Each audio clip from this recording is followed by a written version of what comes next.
Alô, alô, boa noite. O Mesa Redonda hoje não poderia começar de outra forma, senão homenageando a lenda, o gigante Oscar. Nos deixou na última sexta-feira, né? E a gente comentava aqui na redação, porque foi realmente um gigante que nós perdemos. Não só nós brasileiros, né? O esporte de um modo geral. O Oscar está naquela prateleira número um dos atletas. E um cara extremamente dedicado. O Oscar dizia, inclusive, né? Mão santa nada, né?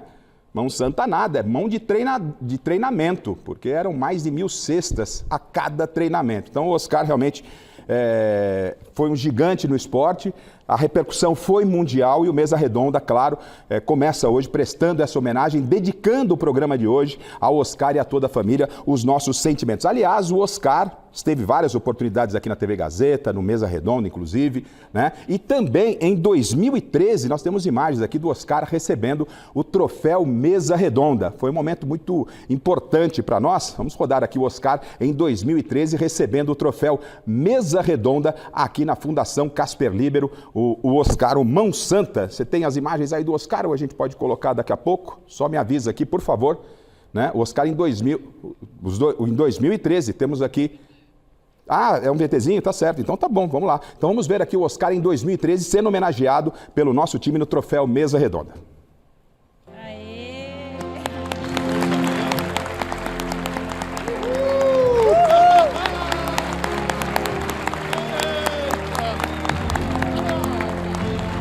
Mas olha, mais do que isso.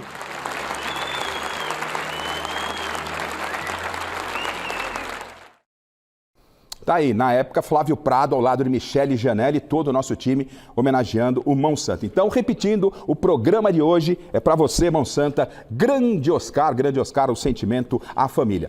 E a bola rolou hoje pelo Campeonato Brasileiro, terminou há pouco no Allianz Parque, mais líder do que nunca, hein? Este Palmeiras vencendo o Atlético Paranaense por 1-0. Já vamos ao vivo para o Allianz com o Alexandre Silvestre. Teve um jogo, olha, se é que podemos chamar de jogo, 0-0 Corinthians e Vitória, polêmica na derrota do Santos na Vila, mais uma vez Neymar envolvido, então segura aí que a gente vai falar muito sobre isso. E tem o São Paulo, a vida do Roger continua muito complicada, a pressão é muito grande, principalmente com Dorival Júnior na praça. Mas antes de irmos direto para o Allianz Parque, vamos apresentar os convidados dessa noite, começando com ele. Tá sempre por aqui, às vezes também como adversário na Copa Imprensa, né? Jogando lá pela Craque Neto, jogador de altíssimo nível, hoje comentarista, e aqui com a gente o Rosinei, grande Rosinei. Obrigado, Rosinei, pela visita, é um prazer receber você aqui. Obrigado, Rafa, eu que agradeço, é sempre um prazer estar aqui nessa bancada com vocês, que entende muito de futebol, é um prazer maravilhoso estar aqui com vocês sempre. Ou seja, o Rosinei não vai aliviar, vai falar muito do jogo que foi jogo de um chute a gol. E hoje, pela primeira vez, debutando aqui na nossa bancada, colega, companheira, repórter de altíssimo nível, e o pessoal está acostumado com a Lili no esporte, mas ela já vem de outra praça, mas mandando muito bem como setorista lá do Corinthians, trabalhando na ESPN, agradecendo a ESPN pela liberação da jornalista Lili Nascimento. Obrigado, Lili. Obrigada, Garrafa. Um beijo para você, para todos aqui do estúdio. É uma honra estar participando do Mesa Redonda. Tem muita coisa para a gente debater e quero agradecer a ESPN também por ter me liberado. Um grande presente estar aqui. Ou seja, com a Lili não vai faltar informação na bancada e opinião.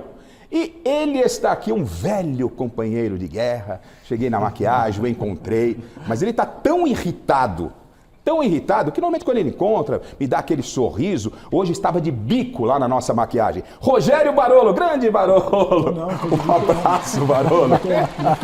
Eu não podia começar o programa sem sacanear o amigo, né, Barolo? O Arboleda mudou minha vida, depois eu explico por quê. O Arboleda mudou minha vida, é inimigo, mas eu assisto o jogo do São Paulo com batimento cardíaco inalterado. Uau. Obrigado pelo convite.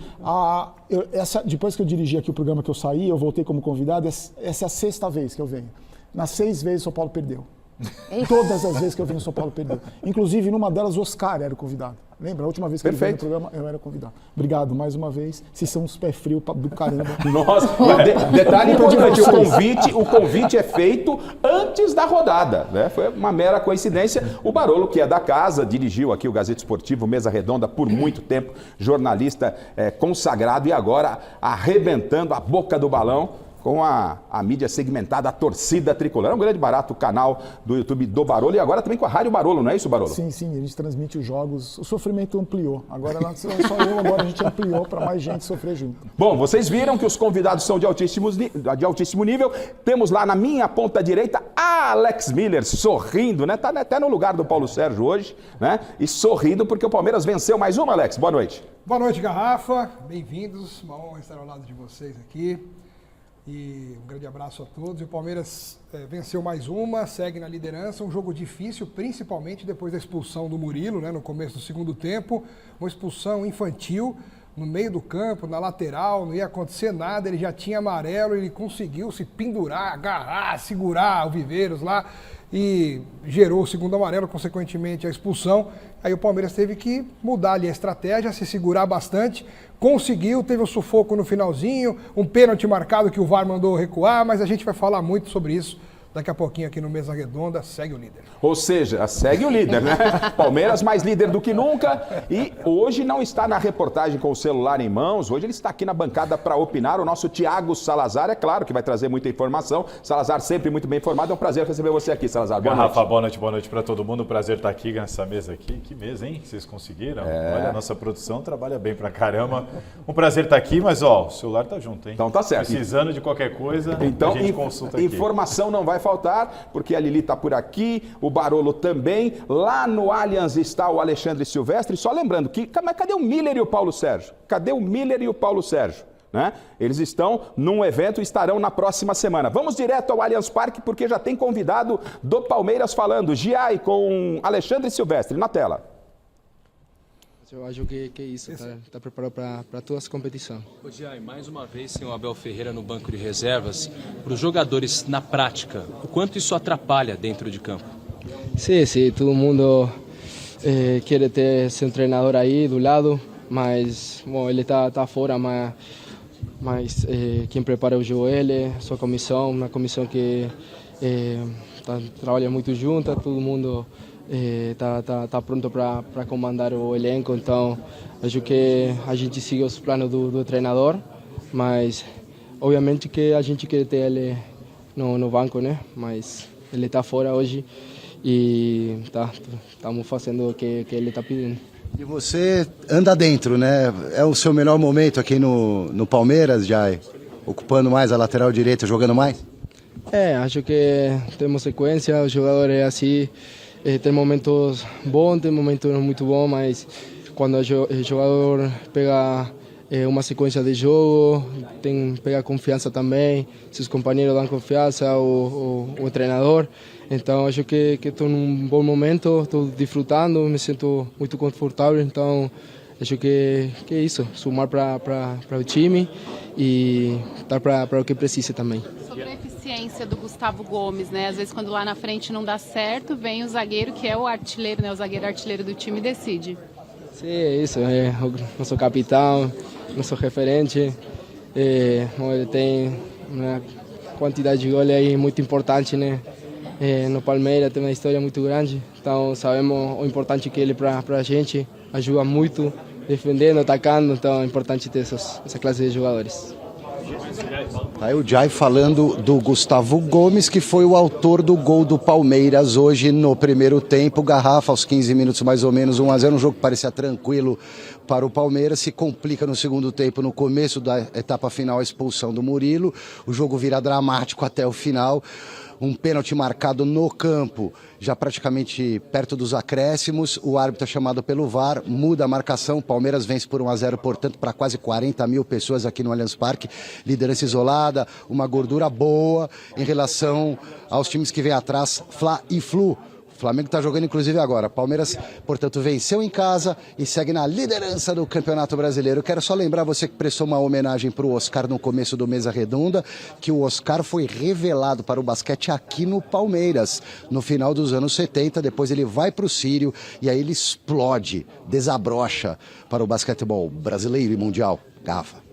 Foi campeão pelo Corinthians e também pelo Flamengo. Alexandre Silvestre, lá no Allianz, me confirme, quer dizer que a comissão técnica do Palmeiras, ainda em protesto referente à punição do Abel Ferreira, hoje não teremos mais uma vez pronunciamento do João Martins ou de alguém da comissão técnica, Silvestre? O Abel continua suspenso pelo STJD, de 8 jogos para 7, restam 3 para o Abel cumprir no Campeonato Brasileiro, ou seja, a Red Bull no final de semana, depois tem um jogo contra o Santos pelo Brasileiro e por fim o Remo. O Abel comanda normalmente o Palmeiras nos jogos de Copa do Brasil e de Libertadores e tem jogos nessa agenda próxima do Palmeiras aí pensando no futuro, e como aconteceu no jogo contra o Corinthians, é uma espécie de protesto velado, digamos assim, não há entrevista do número 2 nem do número 3, João Martins, Castanheira, na ausência do Abel, sem entrevista coletiva aqui do lado na sala de imprensa. A zona mista ativa normalmente com o Jai e daqui a pouco mais personagens. Legal. Então, Silvestre, assim que tiver mais convidados lá no Allianz, ele volta para nos trazer informações. O Palmeiras que vai a 29 pontos, né? O Flamengo, vencendo, chega aos seus 23 pontos, está vencendo o Bahia, chega a 23 com o jogo a menos. A diferença pode chegar a 3 pontos em relação a Palmeiras e Flamengo. Lili, esse Palmeiras é irresistível, são o quê? 12, 13 rodadas. Palmeiras e Flamengo são as equipes que brigam diretamente pelo título, ou você vê alguém mais aí que possa ser surpresa?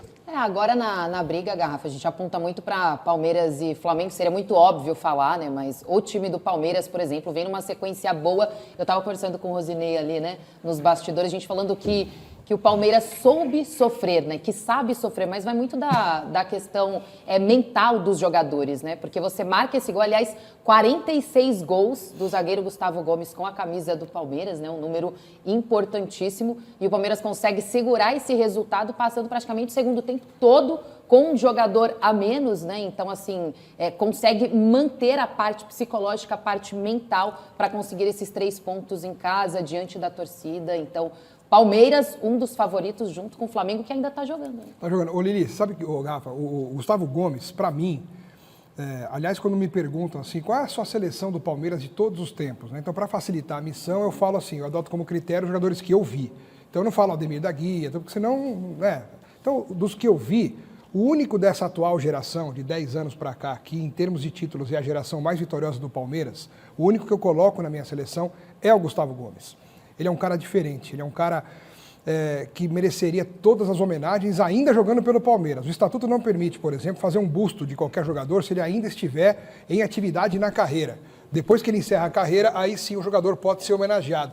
Mas ele transcende qualquer tipo de estatuto, de limite. O Gustavo Gomes é um gigante na história do clube já. 46 gols, maior artilheiro da história do Palmeiras, é o zagueiro com mais gols na história da Libertadores. E é um cara que decide jogo ainda, com a idade que tem, com o tempo de casa que tem, uma liderança, um capitão do bem, positivo, sabe se impor, sabe conversar com a arbitragem, sabe chegar junto, sabe jogar bola, sabe jogar futebol. O Gustavo Gomes é gigantesco e mais uma vez ele provou isso hoje. Se não fosse ele, o Palmeiras não ganharia esse jogo. Ele empatou com o Chicão como zagueiro artilheiro. 24 gols em Brasileirão para ele, empatou com o Chicão hoje. O Chicão fazia muito gol de falta. Isso, em Brasileirão. Né? Pênalti e tudo mais. O Gustavo Gomes é mais jogador de área. Ele empatou com o Chicão hoje, se tornou junto com o Chicão. Portanto, o 6º zagueiro mais artilheiro da história de todos os campeonatos brasileiros. Sim. Aliás, ali ele lembrou bem, esse foi o número de gol 46 do Gomes. E eu vinha aqui para a TV Gazeta, estava ouvindo o jogo no rádio, e quando sai o gol, o jogo foi. Eu estou ouvindo, não estou vendo, né? Ah, não, foi para o VAR, tal, tocou na mão, não tocou na mão. Temos o gol do Gomes para a gente avaliar aí. Foi gol legal, foi confirmado pelo VAR, mas num primeiro momento, não é? Num primeiro momento, vamos ver.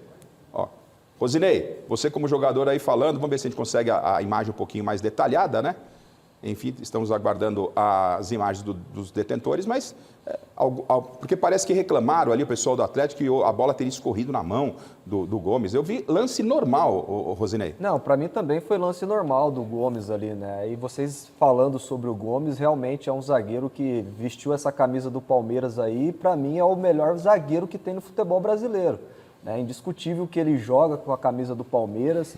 E esse time do Palmeiras é incrível. A gente estava conversando ali, realmente, o Palmeiras ele sabe sofrer. O Palmeiras ele tem uma mentalidade em campo, né? Os caras não desistem, os caras estão sempre bem posicionados. É um time que é indiscutível, né? Vai brigar mais um ano pelo título, né? Junto com o Flamengo ali.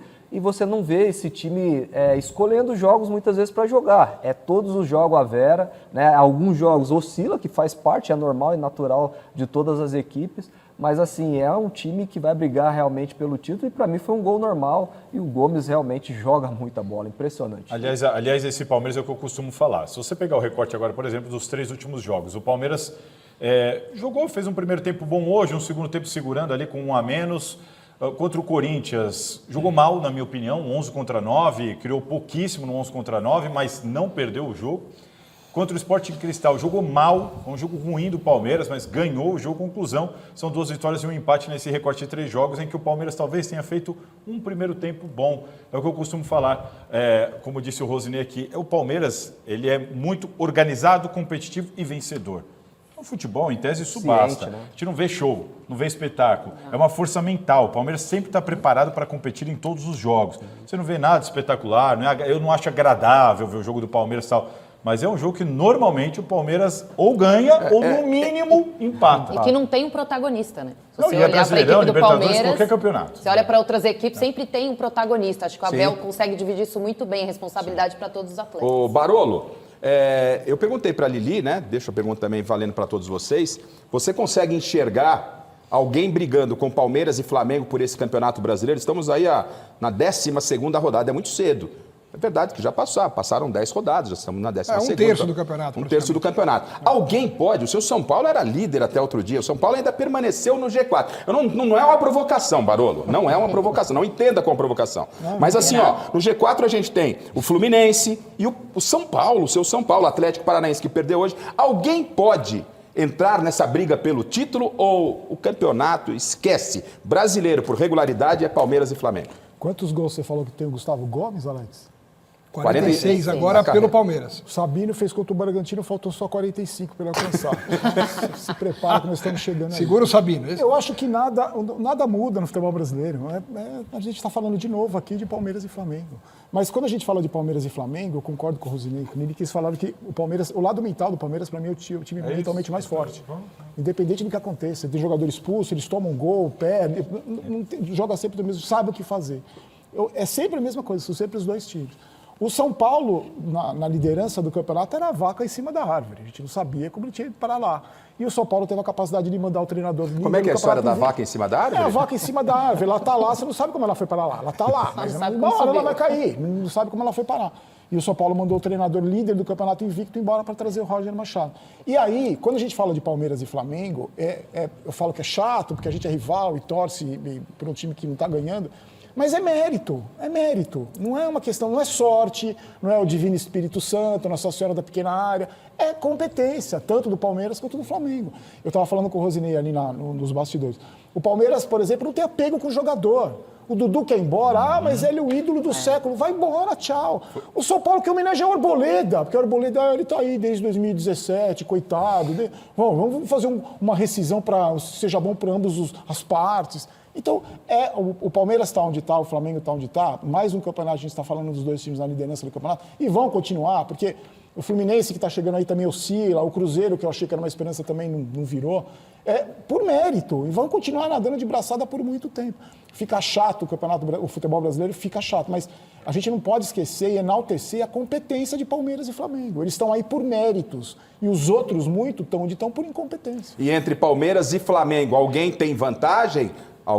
Vocês entendem que alguém tem vantagem nesse duelo entre as duas equipes, que acho que a grande maioria apontam como os favoritos? Garfa, em termos de elenco, de qualidade individual, acho que é indiscutível que o Flamengo tem um elenco maior e melhor do que o Palmeiras. Sim. O Palmeiras se apega justamente nisso que a gente está falando, na força mental, na concentração, no foco, naquela coisa de brigar, de ser competitivo. É nisso que o Palmeiras se apega e é isso que o Abel incute na cabeça dos jogadores. Se a gente for comparar elenco aqui, é sacanagem. O time reserva do Flamengo talvez seja melhor que o titular do Palmeiras. Mas isso não significa... Não acho que essa discrepância... Eu concordo, eu estava concordando até... Modo de falar, eu entendi o que você força de expressão até caiu, É força de expressão. É que o Salazar é muito metódico. Ele é 8 Você vê que todo mundo concordou comigo. Só um instante, a gente volta aqui para a bancada, porque o zagueiro Gustavo Gomes, tão elogiado por todos... Uma estátua para ele. Está falando com o Alexandre Silvestre na tela. Sabino está chegando. Vamos a Xerifão. O mais importante era somar 3 pontos. Sabemos que não tem jogo fácil. Acho que o Brasileirão é muito difícil. Mas o mais importante é que conseguimos vitória. Acho que também é verdade isso, acho que temos que e estamos trabalhando para ter um pouco mais de eficácia. Acho que no primeiro tempo tivemos muito volume de jogo, finalizamos várias vezes e acho que temos que caprichar nisso, mas a gente está trabalhando, a comissão técnica está trabalhando nisso também para tentar melhorar. Gomes, o seu parça de Zago Murilo deixou vocês na mão hoje. Claro, ele joga muito, tá, acontece, o cara foi expulso, talvez pudesse ter evitado, porque o jogo virou um drama. E aí vocês tiveram que correr mais também para tapar os buracos.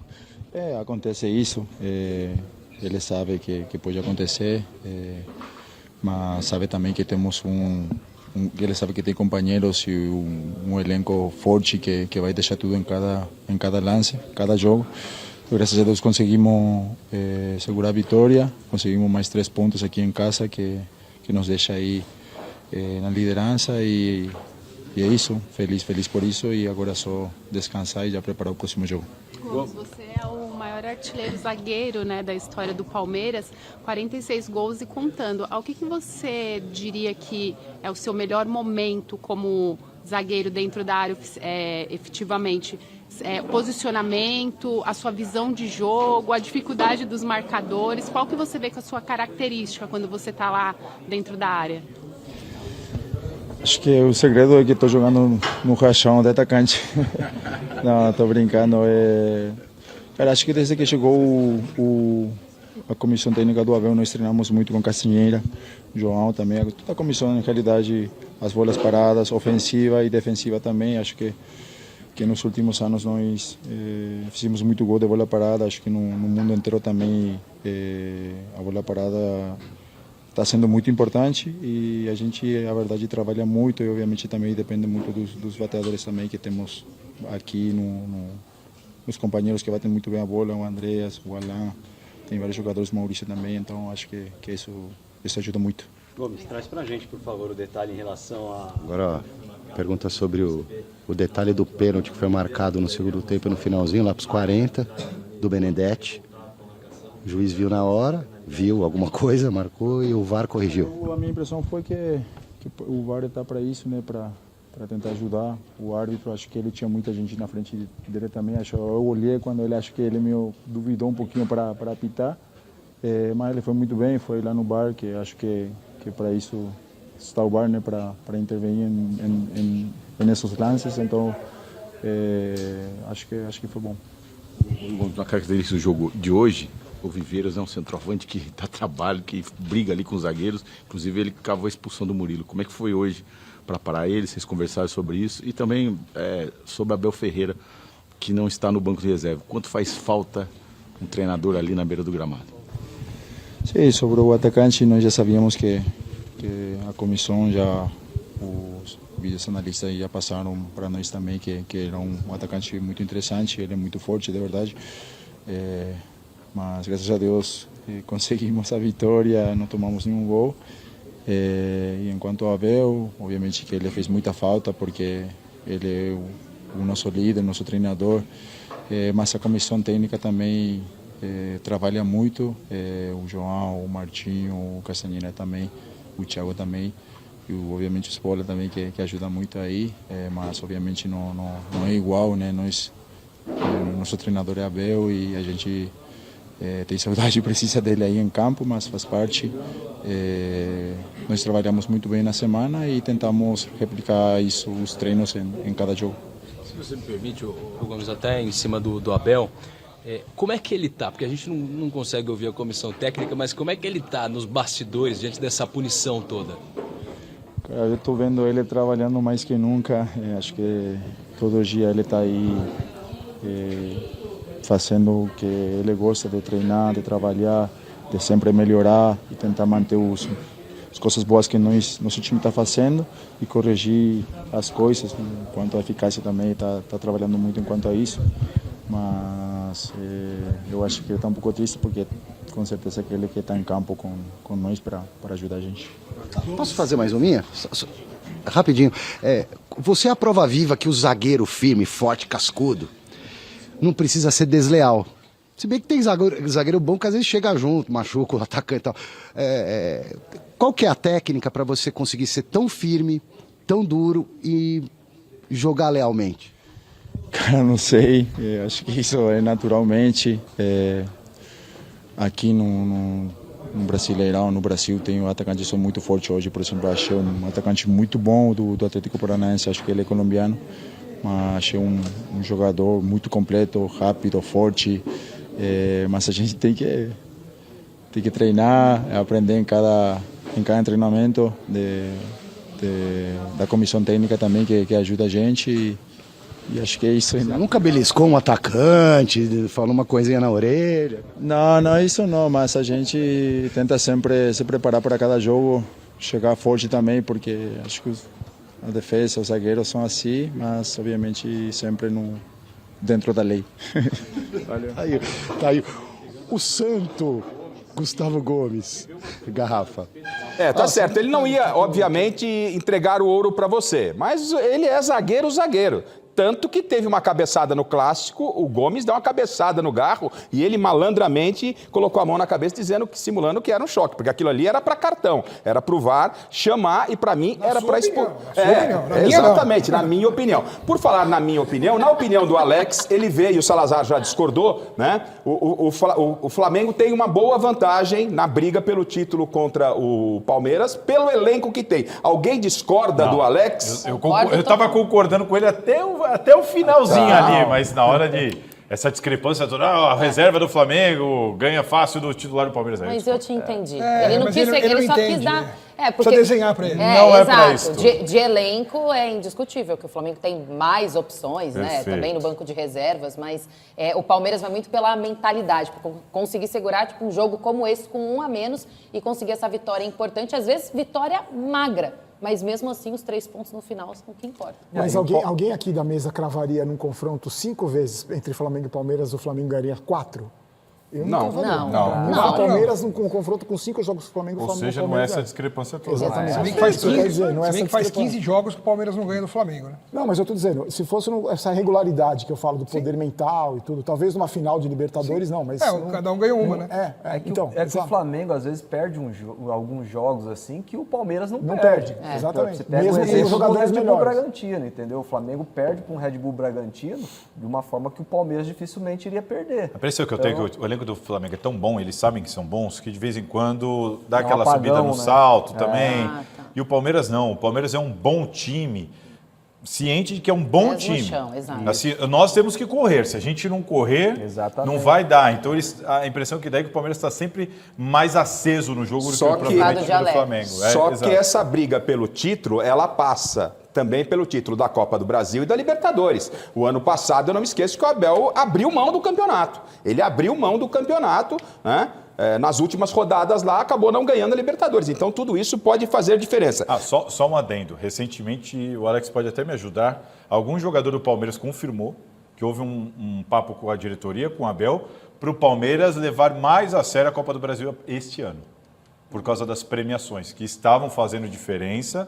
Eu vou me lembrar aqui qual foi o jogador que disse que realmente isso aconteceu, que o Palmeiras precisa também ir mais longe na Copa do Brasil. A gente vai ver a sequência da temporada. Só que a temporada vai ser interrompida pela Copa do Mundo.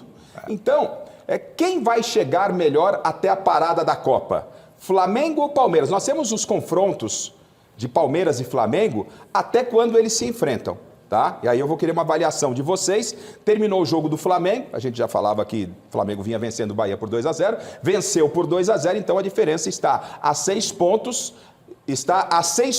com um jogo a menos. A classificação está na tela, Palmeiras tem 29 e o Flamengo 23, só que tem um jogo a menos. Fluminense é o terceiro com 23, o São Paulo, que já foi líder. O Barolo disse que o São Paulo é a vaca que subiu na árvore. O São Paulo ainda está no G4 com 20. Daqui a pouco vamos falar da pressão em Roger Machado, com a sombra Dorival rondando o CT da Barra Funda. O Bahia é o quinto, com a derrota de hoje para a equipe do Flamengo, só que o Bahia também tem um jogo a menos. O Bahia pode chegar a 23 e se igualar ali ao Fluminense. O Atlético Paranaense, que hoje perdeu, é o sexto. Coritiba, olha as equipes do Paraná, Atlético Paranaense e Coritiba, sexto e sétimo colocados, respectivamente. O Bragantino é o 8º, o Botafogo 9º, o Vasco da Gama, com a vitória frente ao São Paulo, pulou para a 10ª colocação. Virando a página, nós temos Vitória, 11º, Atlético Mineiro, 12º, Grêmio, 13º, Internacional perdeu para o Mirassol, o 14º, o Santos perdeu, fica ali a um pontinho da zona de rebaixamento, juntamente com o Cruzeiro, que é o 16º,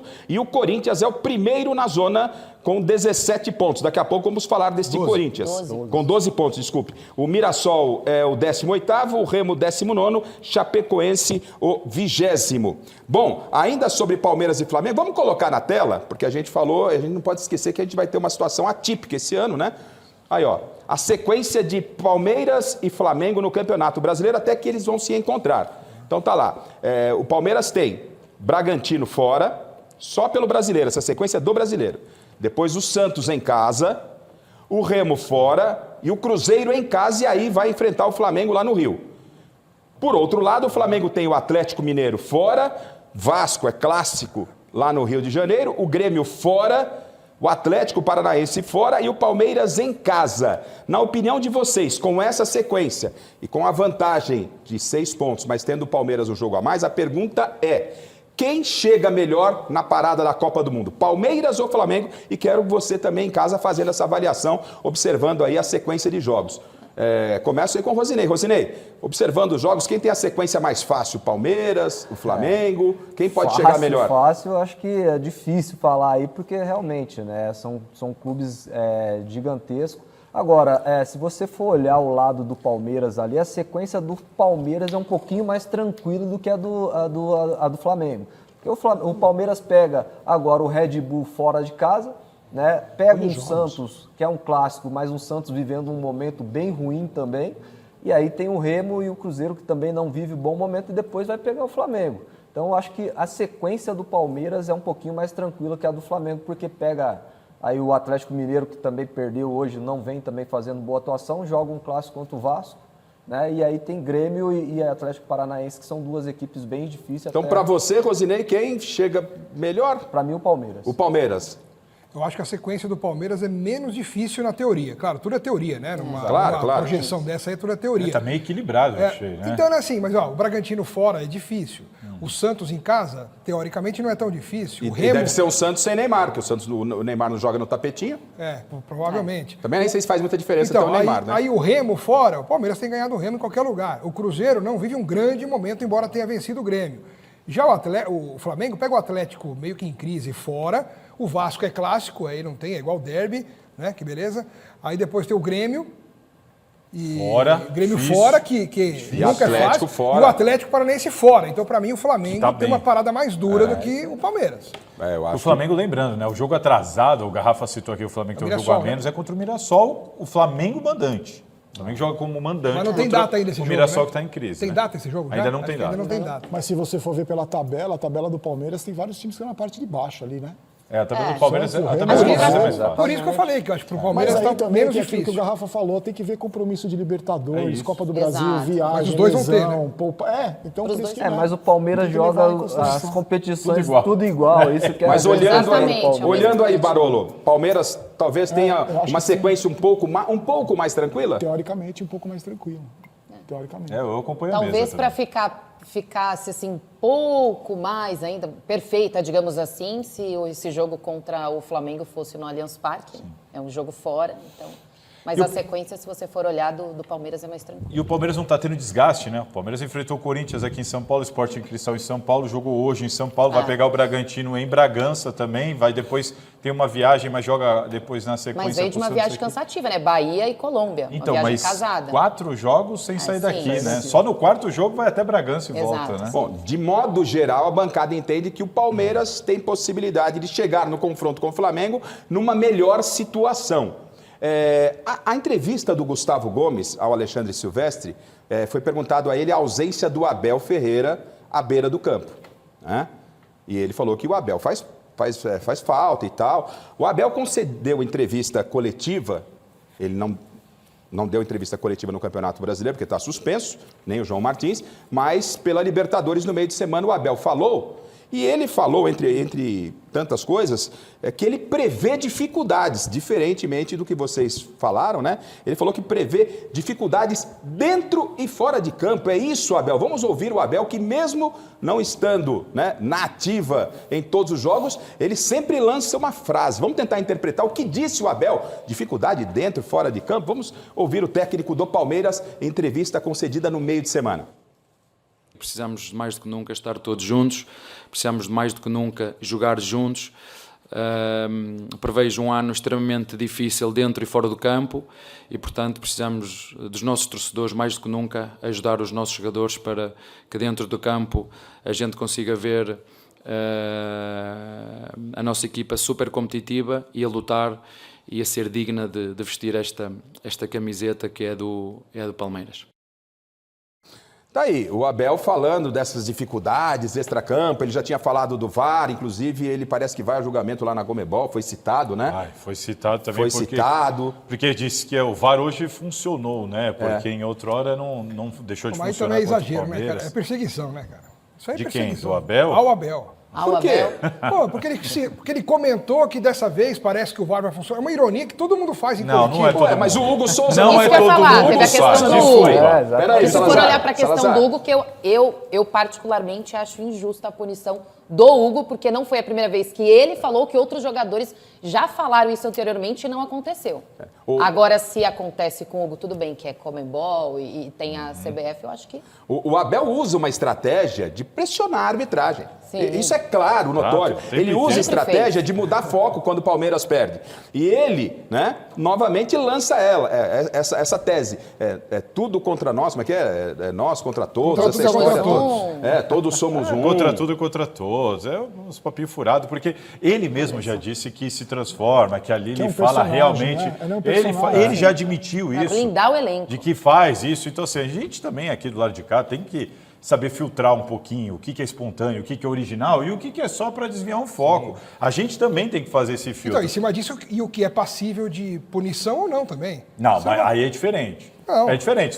Se você falar alguma coisa, dependendo da maneira como você se expressa, aí eu digo assim, na vida, dependendo da maneira como você se expressa, você está condicionado a pagar de acordo com a lei. Aí não adianta você falar, não, mas aí você tinha que ter interpretado o que eu quis dizer assim. Não, ele tem que tomar cuidado, ele está com o microfone, tem que pensa no que ele falou. Pensa no que ele falou, a declaração dele pós-jogo da Libertadores, que ele falou lá contra o Barranquilla, que ele falou, parece que dessa vez o VAR da Conmebol vai funcionar. É uma crítica que ele faz a uma coisa que o mundo inteiro viu que foi injusto no ano passado, que foi a não expulsão do Pulgar na final da Libertadores. Só uma final de Libertadores, que o cara não foi expulso no primeiro tempo. Então, assim, isso aí fica marcado para a história, e quando tem um lance em que um jogador do Palmeiras é punido por um pênalti que foi, ele fala, bom, pelo jeito o VAR esse ano vai funcionar. Acaba sendo um tom de protesto, mas passível de punição, acho que é exagero. Se ele tivesse ofendido alguém... E eu vou querer saber, desculpe, Alex, eu vou querer saber de vocês na sequência, o quanto o Abel faz falta à beira do campo, né? Porque o João Martins já dirigiu o Palmeiras muitas vezes. Mas eu vou, porque tem informação de que já encerraram as entrevistas na zona mista. Eu quero o destaque final do Alexandre Silvestre e também que ele fale sobre a volta do Vitor Roque e atualize a situação do Paulinho no destaque final. Pois não, Silvestre?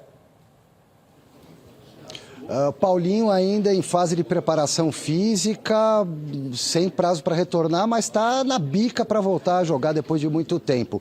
Vitor Roque iniciou no banco de reservas após semanas se recuperando do tornozelo, chegou a ser relacionado, a aquecer em jogo recente, mas não entrou.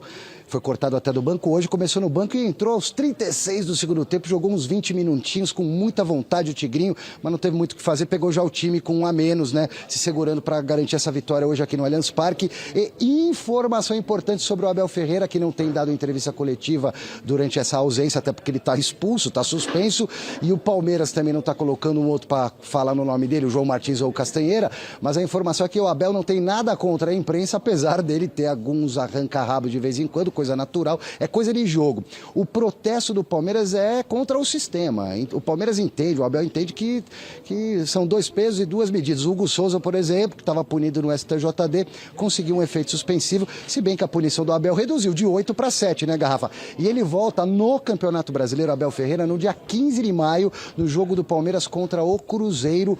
Mando do Palmeiras não será aqui no Allianz Parque, e sim lá em Barueri, porque deve ter show aqui no Allianz Parque. Mas a volta do Abel no Campeonato Brasileiro está marcada para o dia 15 de maio. Ele tem mais 3 jogos para cumprir, e nesse meio tempo ele comanda o time, por exemplo, quinta-feira contra Jacuipense, o time da Bahia, adversário do Palmeiras na Copa do Brasil. Tem jogo fora de casa de Libertadores, 2 partidas, Sporting Cristal e também Cerro Porteño, além do Santos aqui.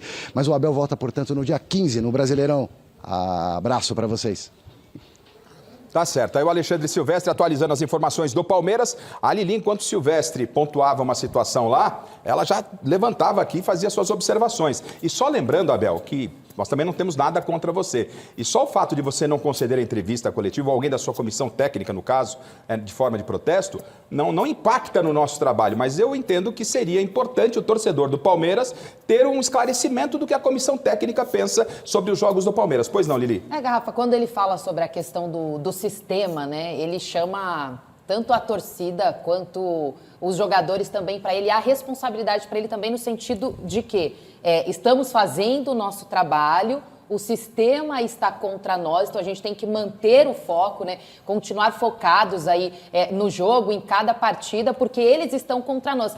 É assim, futebol, cada um faz teu jogo, dentro e fora de campo. O do Abel é esse, não é novidade para ninguém. Toda a coletiva, depender do resultado, ele chama a responsabilidade para ele, ele acaba blindando o elenco e no final dá certo. E a torcida compra. Compra, porque você não vê torcedor palmeirense. A gente pode concordar, discordar, analisar, mas que a torcida compra, ela compra. Isso é um fato. Compra. Ele traz, ele consegue os jogadores trazer. Também. Também, né? Porque é muito importante quando os jogadores entendem que o treinador ele chama essa responsabilidade. Eu discordo em muitas coisas do Abel, principalmente nesse ponto, né? Mas eu acho que ele é um baita treinador, né? Isso não vem ao caso, mas eu acho que ele tá muito mal nessa questão de não dar entrevista, porque, cara, é como você falou... Liberar para a comissão técnica dar entrevista, né? Como você falou, o torcedor, ele quer saber do treinador o que houve de errado no posicionamento dos atletas dentro de campo, como que eles têm que se posicionar, o que fez de certo, o que fez de errado. Mas aí é uma estratégia dele, é como ele falou, cada um faz do seu jeito e que for melhor para a equipe. Gostando ou não gostando, a gente tem que admitir que funciona. Exatamente. Eu tenho 2 posturas em relação ao Abel, uma como jornalista, outra como torcedor rival. O Abel é um personagem, e ele mesmo fala que ele é um personagem, para mim, um dos mais peculiares do futebol brasileiro. Ele já descobriu como é que a banda toca aqui, quem que ele tem que pressionar, o que ele tem que fazer. Eu acho que esse negócio do sistema é muito engraçado, né? Ele conseguiu transformar aquele roubo, aquele assalto à mão armada do Ramon Abate Abel, ele conseguiu transformar o Palmeiras em vítima. Porque depois daquele jogo, o Palmeiras é prejudicado, ele transformou o Palmeiras em vítima. É que acabou sendo mesmo, né? Coitadinho. Com números. Agora, eu fico pensando o seguinte, se o Abel, como ele é um treinador vitorioso, que o Rosnei falou, um grande treinador, ele não precisa dar entrevista assegurando emprego, justificando as atrapalhadas que ele faz, ele defende à o Palmeiras. vontade, né? Ele defende o Palmeiras, ele defende a instituição, isso eu admiro muito. Só que eu acho que se ele fosse treinador de um time menor e nem tão vitorioso, com as coisas que ele faz, ele estaria dormindo no cadeão de Pinheiros, agora preso. Ele já teria sido preso. É que é o Palmeiras, é o time campeão. Eu não acho nem que é o Palmeiras, eu acho que são as vitórias. Exatamente, o fato de vencer, os resultados, exatamente. Dá para ele o álibi para isso Ele não tem que justificar que o time jogou bem, chutou 30 vezes no gol, mas perdeu de 2-0, que a posse de bola dele foi mais... Ele não tem que justificar, ele tem os resultados falam por ele. Agora, Rosinei, você como ex-atleta, né? E a presidente do Palmeiras, que recentemente disse que os homens no futebol andam muito histéricos, o técnico dela levou um gancho aí de 8 jogos, caiu para 7, né?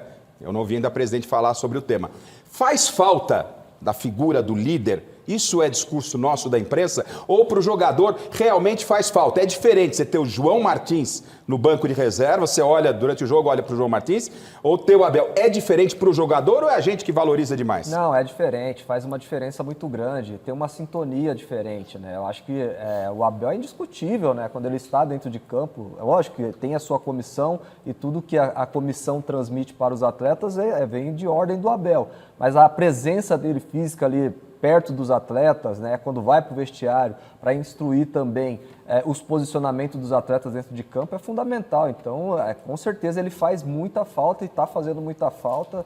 E assim, eu com todo o respeito, eu respeito a opinião de diversas pessoas, independente de quem seja, mas eu achei injusto também essa punição que foi dada ao Abel. Por mais que ele cometa aí essas loucuras, fala um monte de coisa que é desnecessária muitas vezes, mas eu achei injusta a punição dele de 8 jogos. Vamos separar as defesas do Carlos Miguel, porque a vitória do jogo de hoje passou também pelo Carlos Miguel. Opa! Não é? Então separa os lances do Carlos Miguel, mas antes, já que o assunto é treinador, e nós aqui continuamos prestando homenagem ao Oscar, ao gigante Oscar, a lenda do esporte, a lenda do basquete. O Oscar, quando esteve aqui, ele falou muito sobre a importância do treinador, como disse o Rosinei. Vamos ouvir o Oscar, quando esteve aqui no Mesa Redonda, mais uma homenagem ao Oscar, ele falando sobre a importância do treinador no esporte coletivo. Vamos ouvi-lo.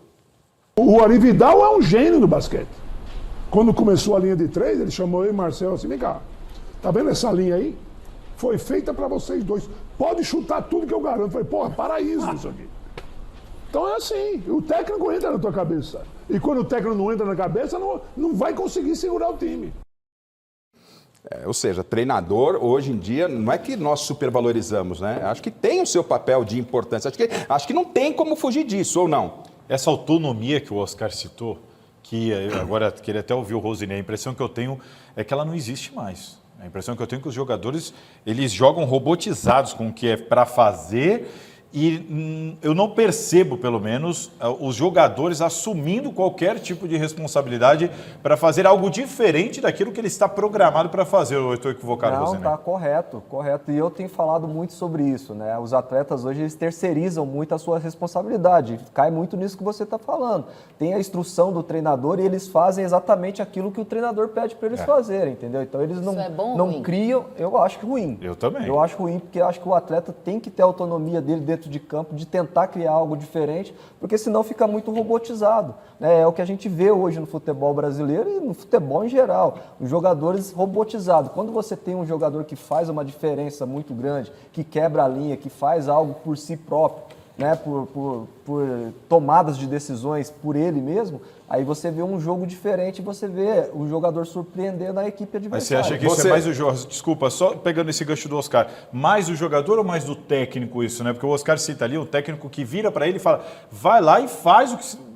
Fiquem à vontade que eu seguro. Você acha que hoje os jogadores não fazem porque os técnicos não dão essa liberdade? Não, porque os jogadores não têm personalidade? Não, é justamente isso. Eu acho que a maioria dos jogadores hoje não tem a personalidade de fazer. O técnico deixa tem medo de tentar errar. Tem medo de tentar errar. Aproveitando você hoje, como não temos hoje o Paulo Sérgio e o Miller, que estão no México, os caras estão no México, domingo que vem estarão de volta aqui. Você se lembra de alguma história que o treinador falou uma coisa na preleção, no vestiário, e chegou na boca do túnel, na hora da rodinha, rapaziada, não vai ser por aí o caminho. Eu sei que você tem, conta um bastidor pra gente, fala. Sempre tem, né? Por exemplo, a final da Libertadores, né? Com o Atlético Mineiro.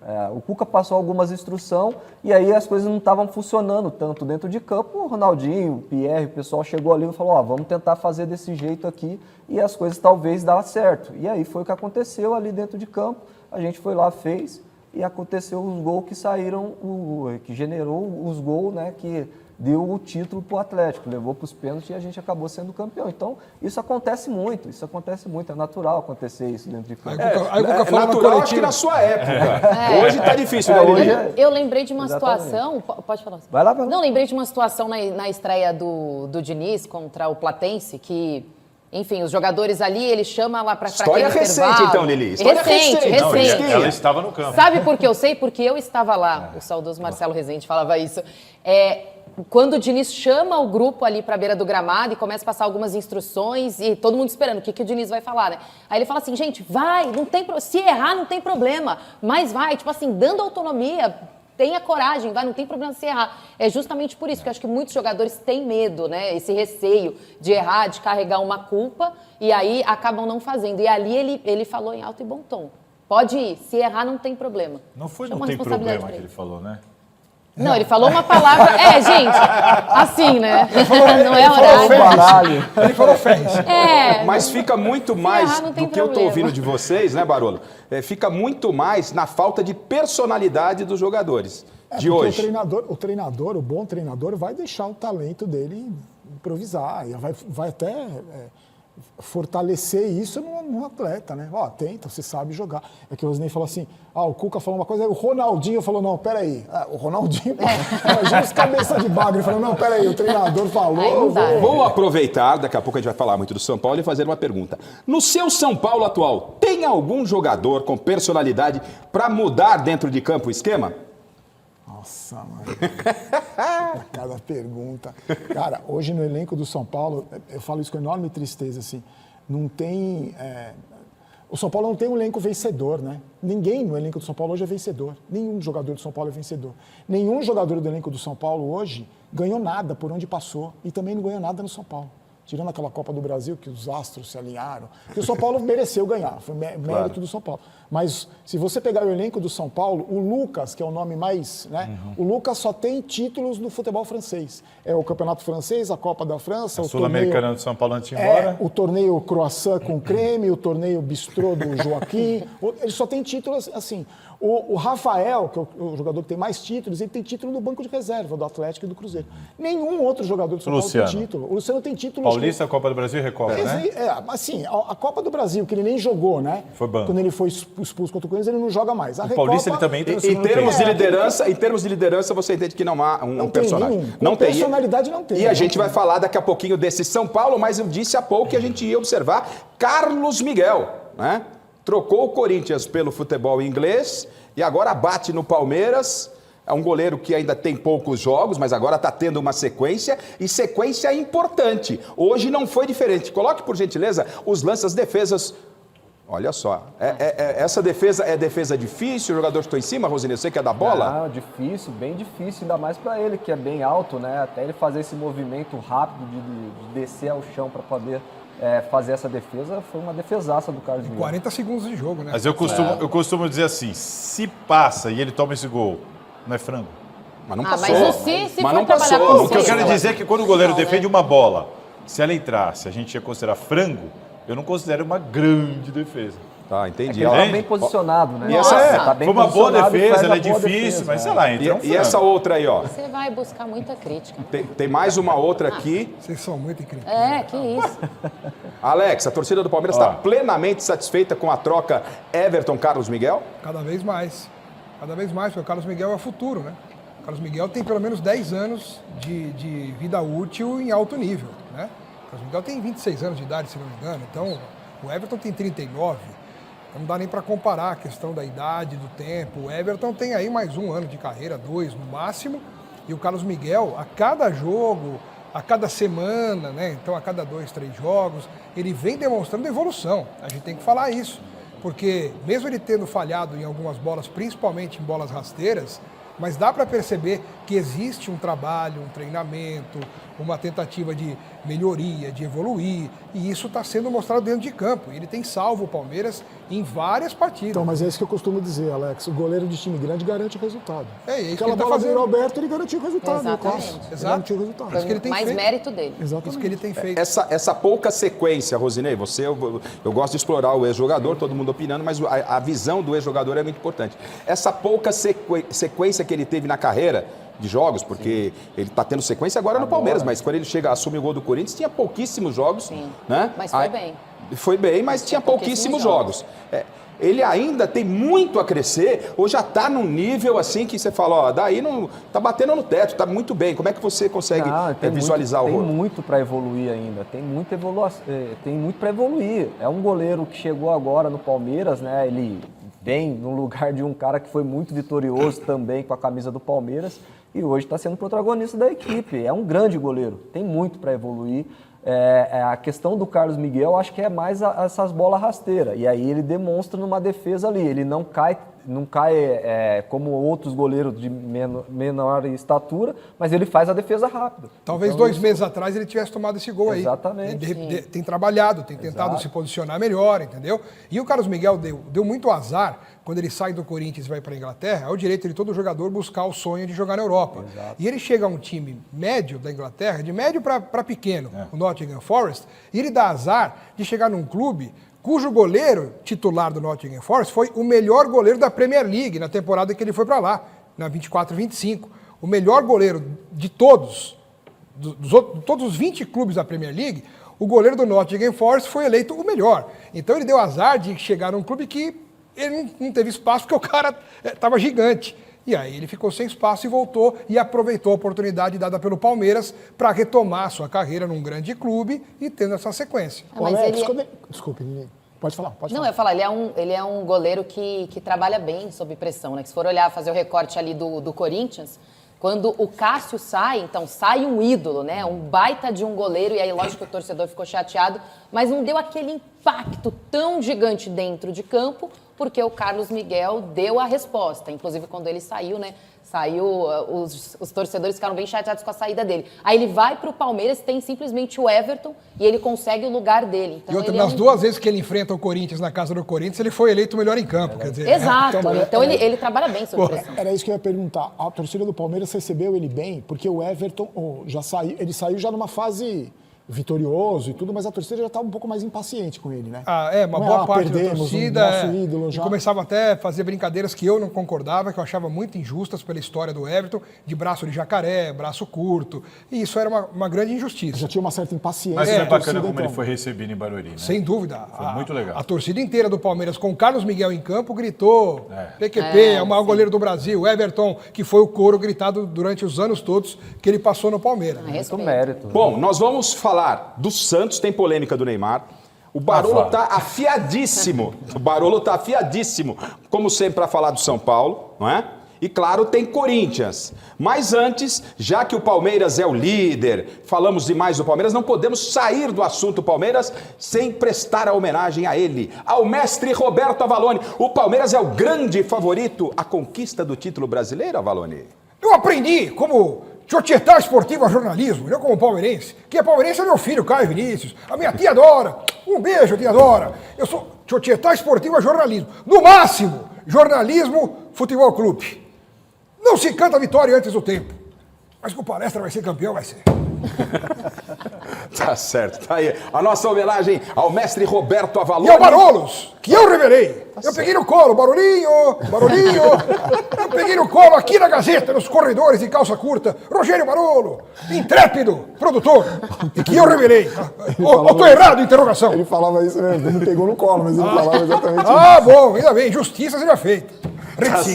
Tá certo. Tá aí o nosso Roberto Avallone, homenagem ao mestre.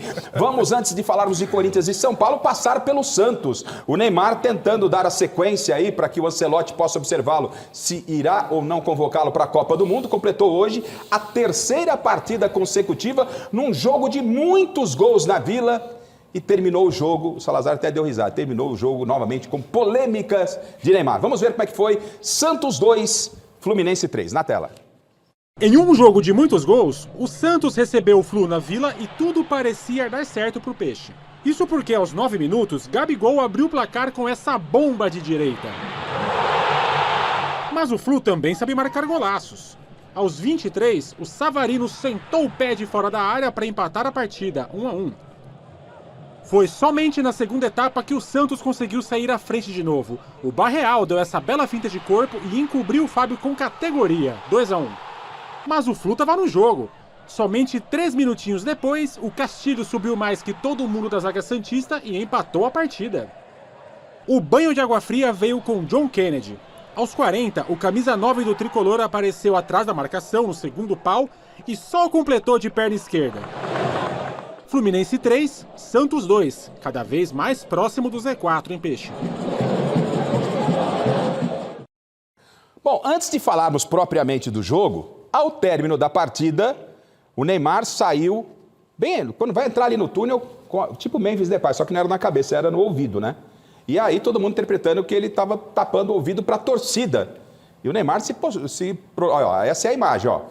Essa imagem é o Neymar indo para o túnel, a torcida vaiando ali o time e tal. Semana passada teve aquele problema do torcedor com o Neymar, a torcida vaiando, o Neymar faz isso. Muita gente nas redes falando, o Neymar tampou os ouvidos para a torcida. E aí ele diz, né, chegou o dia que eu tenho que explicar uma coçada de orelha. Gente, sinceramente, vocês estão pegando pesado demais e ultrapassando os limites. É triste demais ter que conviver com isso. Tá? Não tem ser humano que aguente, feche aspas, abrimos aspas e fechamos aspas para Neymar. E numa outra postagem que ele fez, ele acabou tirando, ele falou palavrão, tal, ele estava de cabeça quente ali, ele espinafrou, quem falou que eu estava tapando o ouvido para a torcida? Gente, mas dá para passar um jogo sem o Neymar fazer polêmica? É lance polêmico. O Neymar tampou o ouvido ou ele coçou o ouvido, gente? Porque, sei lá, né? Coceira nos dois ao mesmo tempo é estranho, né? O Salazar tem uma boa observação aí, que houve um movimento, né? A gente estava comentando aqui antes de entrar no ar. Ele não faz o movimento tampando os ouvidos. Tá. Ele literalmente sacode os ouvidos, como se estivesse coçando. E ele postou um vídeo, ele próprio, no Instagram dele, postou um vídeo em que ele continua, inclusive, coçando os ouvidos enquanto está caminhando lá dentro do vestiário já. Então, assim, para mim, zero polêmica, para mim o Neymar de fato foi coçar os ouvidos e nós estamos... Eu queria ver a imagem de novo, para ter certeza. Vamos ver, tem a imagem de novo? Tem alguma lá? Olha ele, ó. Olha o movimento. Dá pra ver ele está sacudindo e ele continua. Ele entra no túnel e continua fazendo esse mesmo movimento até lá dentro. No vídeo que ele postou dá para perceber isso. No vídeo do Instagram se fosse para tampar os ouvidos só para a torcida, por que ele faria dentro do túnel e por que ele ficaria balançando os ouvidos? Para mim é esse. Eu quero de novo a imagem, porque está parecendo, sabe o que? A imagem do André. Ele começa fazendo uma coisa e termina outra. Ele se arrependeu no meio do caminho? Eu acho que ele se arrependeu no meio do caminho. Põe a imagem, quer ver? Posso estar enganado aqui, mas Neymar, foi você que fez, não fui eu. Tá? Então ele tem que mostrar. A orelha é sua, não é nossa. Podemos colocar a imagem mais uma vez, por gentileza? Quer ver? Ele começa, para mim, ele começa tapando o ouvido. Olha lá. Não, vamos pegar desde o início. Vamos lá, ó. Tapou. 1, 2, 3. Aí depois ele falou, vai dar ele corre. Passou de 5 segundos. Olha lá. Não, mas e vai longe, ele vai até lá dentro coçando o ouvido. No vídeo do Instagram dele, mostra ele ainda coçando a orelha até o final do mas aí ele já passou, né? Aí, sim, então, né? Então assim, se ele queria só provocar a torcida, dentro do túnel que ninguém mais estava vendo, ele poderia ter tirado, mas ele continuou coçando até lá onde ninguém mais estava vendo. Vai, Barolo, diga aí. A questão é Neymar, né? O Barolo está se coçando aqui do meu lado. Se tem o nome Neymar, qualquer coisa vira polêmica. Isso é fato, ele está de saco cheio também, é fato. Ele é um ser humano. Na verdade, assim, para quem gosta de futebol, é muito triste a gente ficar discutindo isso. Né? A gente devia estar discutindo, será que ele está jogando bem? O Ancelotti vai chamar. Hoje ele fez 2 gols. Para quem gosta de futebol, e ele deve, a impressão que eu tenho é que ele deve estar de tão saco cheio de tudo isso, de jogar num time lazarento, que o time do Santos é ruim demais, não consegue, né? Ele não consegue jogar, ele também já não é mais o mesmo jogador, e aí tem a pressão para jogar a Copa do Mundo, ele sabe que ele não vai ser muito difícil. A impressão que eu tenho é que ele está tão irritado, ele está tão de saco cheio, mas ele teve uma sacada, o Neymar, que eu não sei se foi dele a sacada, ele criou no canal dele no YouTube agora, não sei se vocês devem acompanhar, ele explica todas as polêmicas na semana. Então, por exemplo, quando ele deu aquela declaração lá da menstruação, que deu aquela polêmica toda, no vídeo da semana dele, ele tá jantando com os amigos e tem uma amiga dele que dá uma dura nele. Fala, você não pode falar isso. Dele. E ele falou, tem razão, eu não pensei nisso. Ele encontrou uma maneira de responder a isso, porque a gente nunca escuta de forma informal. Mostrar o lado dele, o lado ser humano. É isso. Informalmente, né? Foi um bate-papo de amigos. Foi uma sacada, porque todo mundo repercute o que ele fala, tudo que ele faz gera repercussão. Mas eu fico muito chateado de a gente não estar discutindo o futebol dele, que ele fez 3 gols, que o Ancelotti deve estar preocupado. Não, a gente está discutindo se ele passou, não. Agora, não seria, pelo tamanho do Neymar, e a gente vai colocar, inclusive, os lances do jogo e os lances do Neymar no jogo, né? Porque ele completa a 3ª partida de forma seguida, está sendo avaliado pelo técnico da seleção brasileira. Não seria melhor o Neymar, sabendo do tamanho dele, evitar as polêmicas, evitar, por exemplo, quando o Santos, né, tem um jogo horroroso com o time de Série B, né, da Copa Sul-Americana, né? Reserva. Time reserva. Aí ele vai bater boca com o torcedor. Não seria, nesse momento, melhor... E o staff, fala que o staff dele é gigante, evitar as polêmicas do que ficar se justificando em rede social e tal. Não seria melhor isso? Jogue bola. Vamos discutir bola do Neymar, porque tudo que ele faz vira notícia, Rosinei. Garrafa, mas assim, ele já não consegue mais. Então, quando acaba o jogo, contra o time reserva lá que o Santos jogou super mal, Recoleta. ele já está irritado, então ele vai responder para o torcedor. Ele não vai pensar, não, calma, eu estou preocupado com a seleção, eu preciso jogar bola. Ele já não jogou, já não vem jogando. Quando você fala, foi o terceiro jogo do Neymar, porra, o terceiro jogo? Mas ali ele no quer ir para a Copa? momento de cabeça quente, em um jogo como esse que o Santos não foi bem, o ideal seria ele já sair e ir embora pro vestiário. É isso. Né? Porque aí se ele para ali, é normal que alguém vai falar alguma coisa e vai contrariar ele, e ele, cabeça quente dentro do campo, ele vai responder Zinei, ao torcedor. eu acho que ele tentou evitar exatamente assim. Hoje, ele foi o primeiro jogador dos dois times. Ele foi o primeiro jogador a ir pro vestiário depois do apito final. Mas deu azar e tá com a saiu coceira correndo no pro ouvido. vestiário. Mas deu azar, não adiantou nada. Exato. Deixa eu sair quietinho aqui, dar uma coçadinha Mas no deu ouvido. azar que tava com coceira no ouvido. Hoje não ouviu ninguém. Já que o Barolo falou, e eu concordo muito com o Barolo no que ele falou a respeito do Neymar, vamos colocar o lance, estava 2-2, daqui a pouco a gente vai passar nos gols, vamos colocar aquele lance que poderia ter decretado a vitória do Santos. E a gente conhece a história do Neymar. Eu quero que você aí em casa e a bancada avalie o Neymar de hoje. O Neymar que pleiteia uma vaga na Copa do Mundo. Vamos ver esse lance com muito detalhe, né? O Neymar, ele teve a oportunidade de chutar para o gol, preferiu o passe, a bola voltou para ele, ó. Aí vem Neymar. Se puder voltar um pouquinho lá para trás, olha que ele finta o jogador. Vamos ver. Quando ele recebe a bola, Garrafa, são 4 contra 2. Olha lá, e a bola no pé dele. Aí, ó o lance, Rosinei. Ele poderia ter chapado no canto de cá, né? Que ele sempre fez isso e fez muito bem, né? Sempre fez isso muito bem. E acabou perdendo o time ali e tentou dar um passe. Eu achei que deveria ter finalizado. Na meia-lua. Tinha que ter chutado na meia-lua. Quando ele tenta a segunda finta, me parece que é falta de confiança para bater no gol. O Neymar jamais, nos bons tempos, ó, essa imagem por trás mostra muito isso. É falta de confiança, ó. Aí já não era para bater? Aí quando ele traz para dentro para meia-lua, ele já poderia ter virado o pé, como ele fazia muito bem. Ele sempre fez muito bem isso, né? E aí quando ele traz, pum, vira. E aí ele enterra aquele discurso de quem fala assim: não, eu levaria, porque em um lance, aos 35 do segundo tempo, se precisar em um lance, ele pode. Pronto, tá aí. Ele teve hoje o lance do jogo, já estava 2-2, 30 e poucos do segundo tempo. Esse lance aconteceu 3 minutos peraí, antes por causa de um erro desse. Então. Por causa de um erro de decisão dele, ele não pode decidir o jogo na Copa. Porque é exatamente isso. Porque não, senhor. Quem quer o Neymar na Copa, eu quero. Fala, o Neymar não tem condição dos 90 minutos. A gente vai precisar dele em um lance. Vamos ouvir, Alex Miller. Pois não, Alex. Eu quero. Eu quero. Mas será que ele perdeu a bola, não tocou pro Gabigol. Tudo bem, foi uma tabela, pegou e sobrou pro Gabigol. Mas não foi ele que tocou. Mas ele conseguiu dominar a bola ali praticamente do meio de campo até a área e levou a bola na área. Tudo bem, bateu na defesa do Fluminense. Deu certo que o jogador do Fluminense interceptou ele. Mas será que na hora de finalizar, ele não passou pela cabeça dele assim, eu vou tocar a bola, porque se chutar no gol e errar, o que vão me encher o saco. Mas ele é o Neymar. Mas isso é falta de confiança. Mas aí você acho que ele teve visão de jogo. Já fez toda a jogada.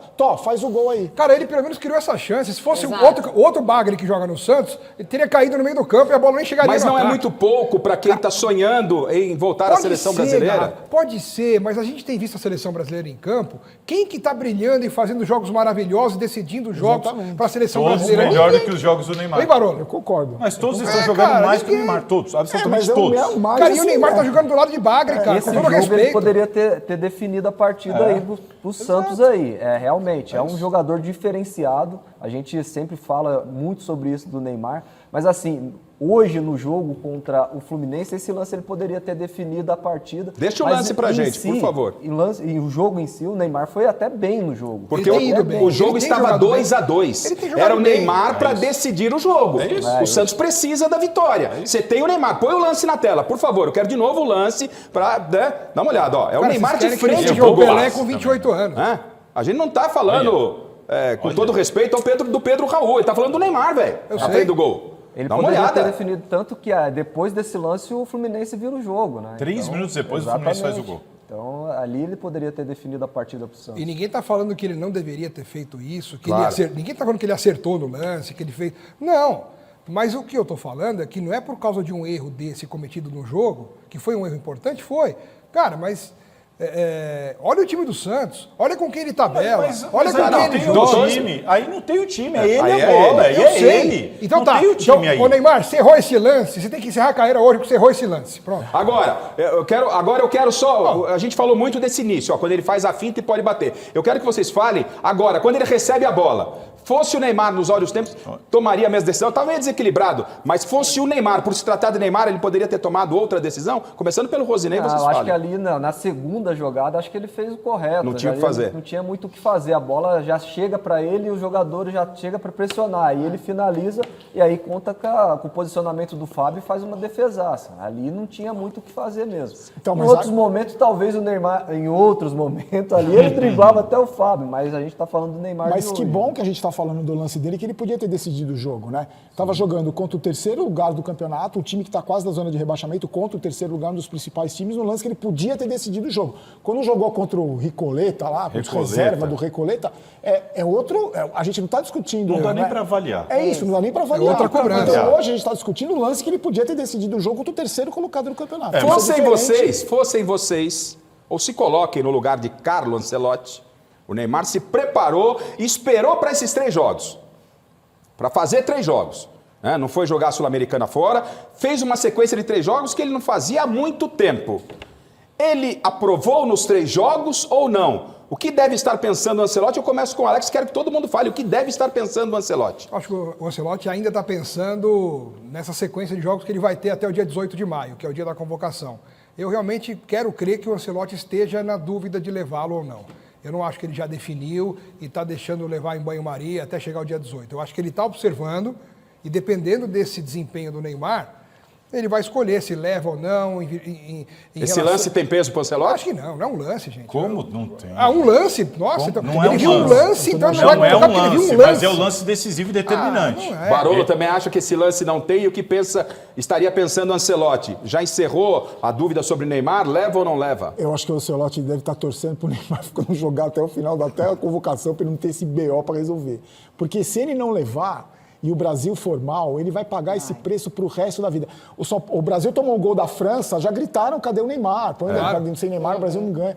Ele deve estar numa dúvida. Só que o que eu fico pensando no lugar do Ancelotti, assim, antigamente, a gente tinha 3 jogadores para cada posição na seleção brasileira, né? Tanto que tem muito jogador bom que nunca chegou na seleção brasileira porque não tinha Alex, a concorrência. Djalminha, como é que pode? A concorrência era muito grande. Hoje não tem. Hoje a gente não tem. O Neymar não está jogando nada, mas quem está jogando muito mais, quem tem a capacidade que ele tem de decidir um jogo, que já decidiu, mais do que ele, que está jogando hoje, que você fala, não, se eu levar o Neymar, eu não vou levar esse cara aqui, que ele vai estar decidindo muito mais. Não tem. Lili, a sensibilidade, além da sua sensibilidade jornalística, a sensibilidade feminina. Diz o que sobre Carlo Ancelotti com os 3 jogos do Neymar seguidos? Tem um 4º na Vila contra o Coritiba, tá? O Coritiba que está muito bem no Campeonato Brasileiro.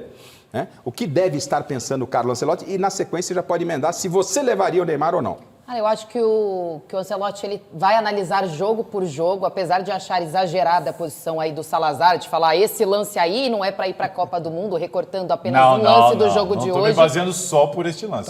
Eu acho que ele vai observar lance por lance, assistência, porque é isso. O Neymar, a gente sabe que fisicamente ele não está 100%, mas a gente sabe a qualidade que ele tem. E a diferença que é chegar numa Copa do Mundo, encarar uma outra seleção e eles olharem, tá bom, ele não é titular, mas lá no banco tem o Neymar. Então ele impõe esse respeito.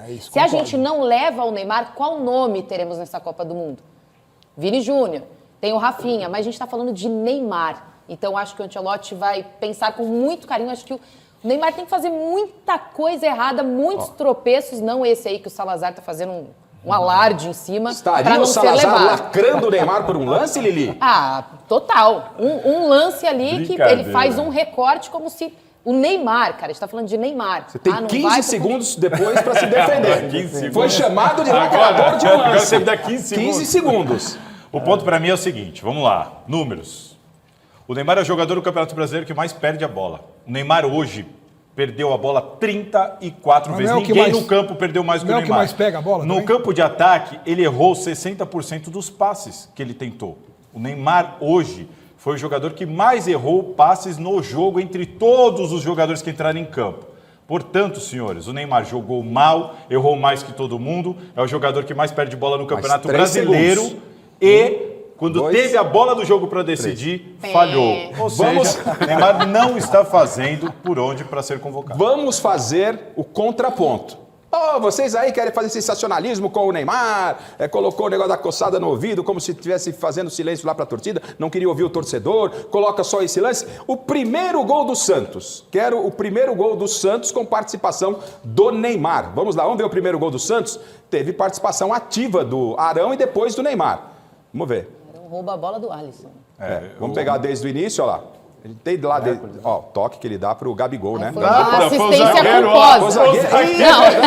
É verdade. Tudo bem. A boa vontade da mesa aqui tá gigantesca. Não, mas olha do início do lance. O início ele do lance carrega a pro bola. Arão. O início do lance é palmas pro Arão. William Arão, ele desarma o Alisson e aí o Neymar recebe a bola Evita e o vem Alisson com a e erra. bola. E erra. Não, e erra nada. Ele ia cortar pra finalizar. Ele perdeu a bola. Ele ia não, negativo. Ó, já se que não o lance... tocasse no zagueiro do Ele não Fluminense, perdeu a ele bola? passava e finalizava. Vamos ver se é o seguinte, o Gabigol não tava passando ali por trás. Não tava. Ele perdeu a bola. Não, tudo bem. O zagueiro tirou a bola. Foi uma assistência culposa, sem Salazar, um intenção instante, de vamos dar ilustrar o que a assistência. Lili está falando, quero ouvir o Rosinei. Volta no lance que o Fluminense reclamou, porque a gente está pegando o lance já muito, o Neymar próximo ao Gabigol. Volta lá atrás, a disputa de bola do Neymar com o Alisson, que o Santos reclama de falta e aí dá a sequência do lance, né? Vamos voltar lá, colocar o Neymar lá atrás, ó, aí já está na frente, quer ver? Ó, o Neymar na disputa de bola com o Alisson. Fala que o Neymar tá sem... Ó, dá uma olhada, ele tirou... Nada. Pediu contato. Então, mas não fala que o Neymar tá sem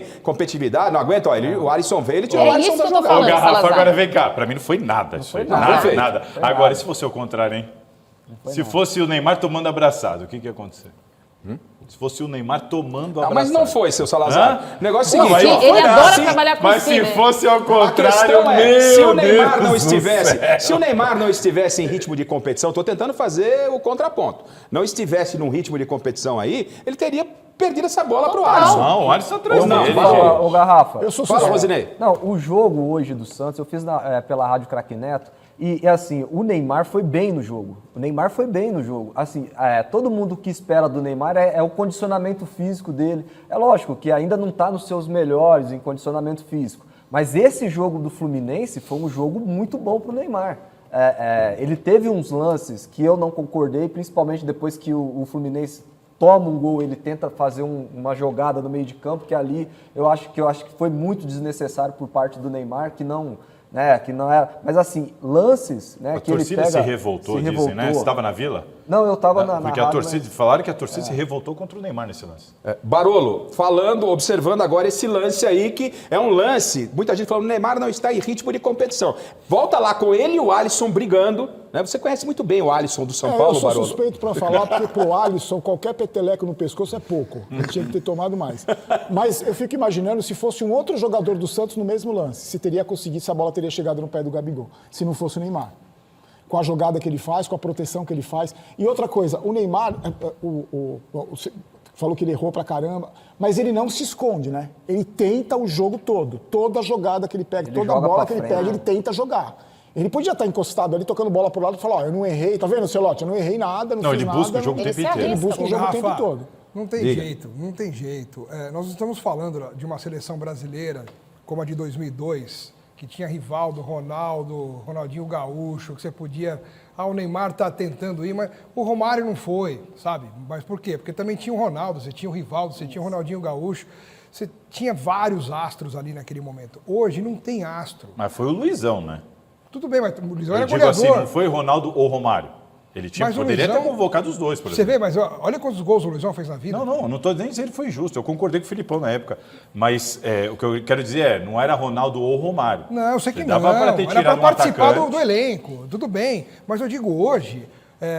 e aguentando... Então, Alex, mas você imagina... O Recoleta, você viu o Santos Recoleta? Eu vi, você viu a atuação do Neymar? Em 2002, se a gente estaria discutindo o Neymar jogando 3 jogos, pronto para ir para a Copa no lugar do Rivaldo. Sim, mas hoje é diferente de hoje. Exatamente. Talvez hoje ele possa estar brigando. Sabe por quê, Garrafa? O Brasil, rapidinho, o Brasil, na minha opinião, não vai ganhar a Copa nem com o Neymar e nem sem o Neymar. Então o Ancelotti precisa tentar Com pensar... base em que o senhor fala isso? Com base nas outras seleções e na Concordo realidade da nossa geração. A Lili já não discordou de você. Eu também discordo. Eu acho que o Brasil entra pra brigar. Não, dá pra brigar. Eu também Não, acho. dá pra brigar. Tem que que acreditar até o final. Não, brigar dá. Futebol é assim. mesmo. Não vai ganhar. Pode acontecer uma surpresa, mas a lógica... Eu acredito. A lógica... Você embarca na do Alex que não ganha. Com o Neymar ou sem Neymar. A lógica não aponta pro título do Dá Brasil. pro brasileiro jogar contra. Se o Brasil ganhar, é zebra. Eu Lili, acho. você foi a primeira a sacudir a cabeça quando o Alex falou não vai ganhar a Copa. Você ficou meio assim já contra a opinião do Alex. Exatamente, porque aí já vem com muita energia negativa, entendeu? Tem que acreditar, tem possibilidade. Torcer é uma coisa, achar é outra. Não. Eu quero que ganhe, eu quero estar errado. Eu torço para estar errado. Eu não confio nessa sua declaração. Eu torço para estar errado. Eu sou brasileiro e eu não confio na seleção. Ao contrário de muita gente, que não gosta do Brasil, eu torço para a seleção brasileira. Eu quero estar errado, mas eu não acho que o Brasil vai ganhar, porque tem outras seleções melhores que o Brasil. Eu também. Rosinei, você está a favor do Alex contra essa opinião do Alex? Eu concordo com ele com relação a isso também. Eu acho que a nossa seleção tem um histórico de títulos incríveis, mas assim, o momento da seleção hoje é ruim e tem outras seleções bem à frente do Brasil. E ainda retomando o assunto Neymar, como vocês citaram vários jogadores, talvez hoje o Neymar possa estar brigando com o Endrick.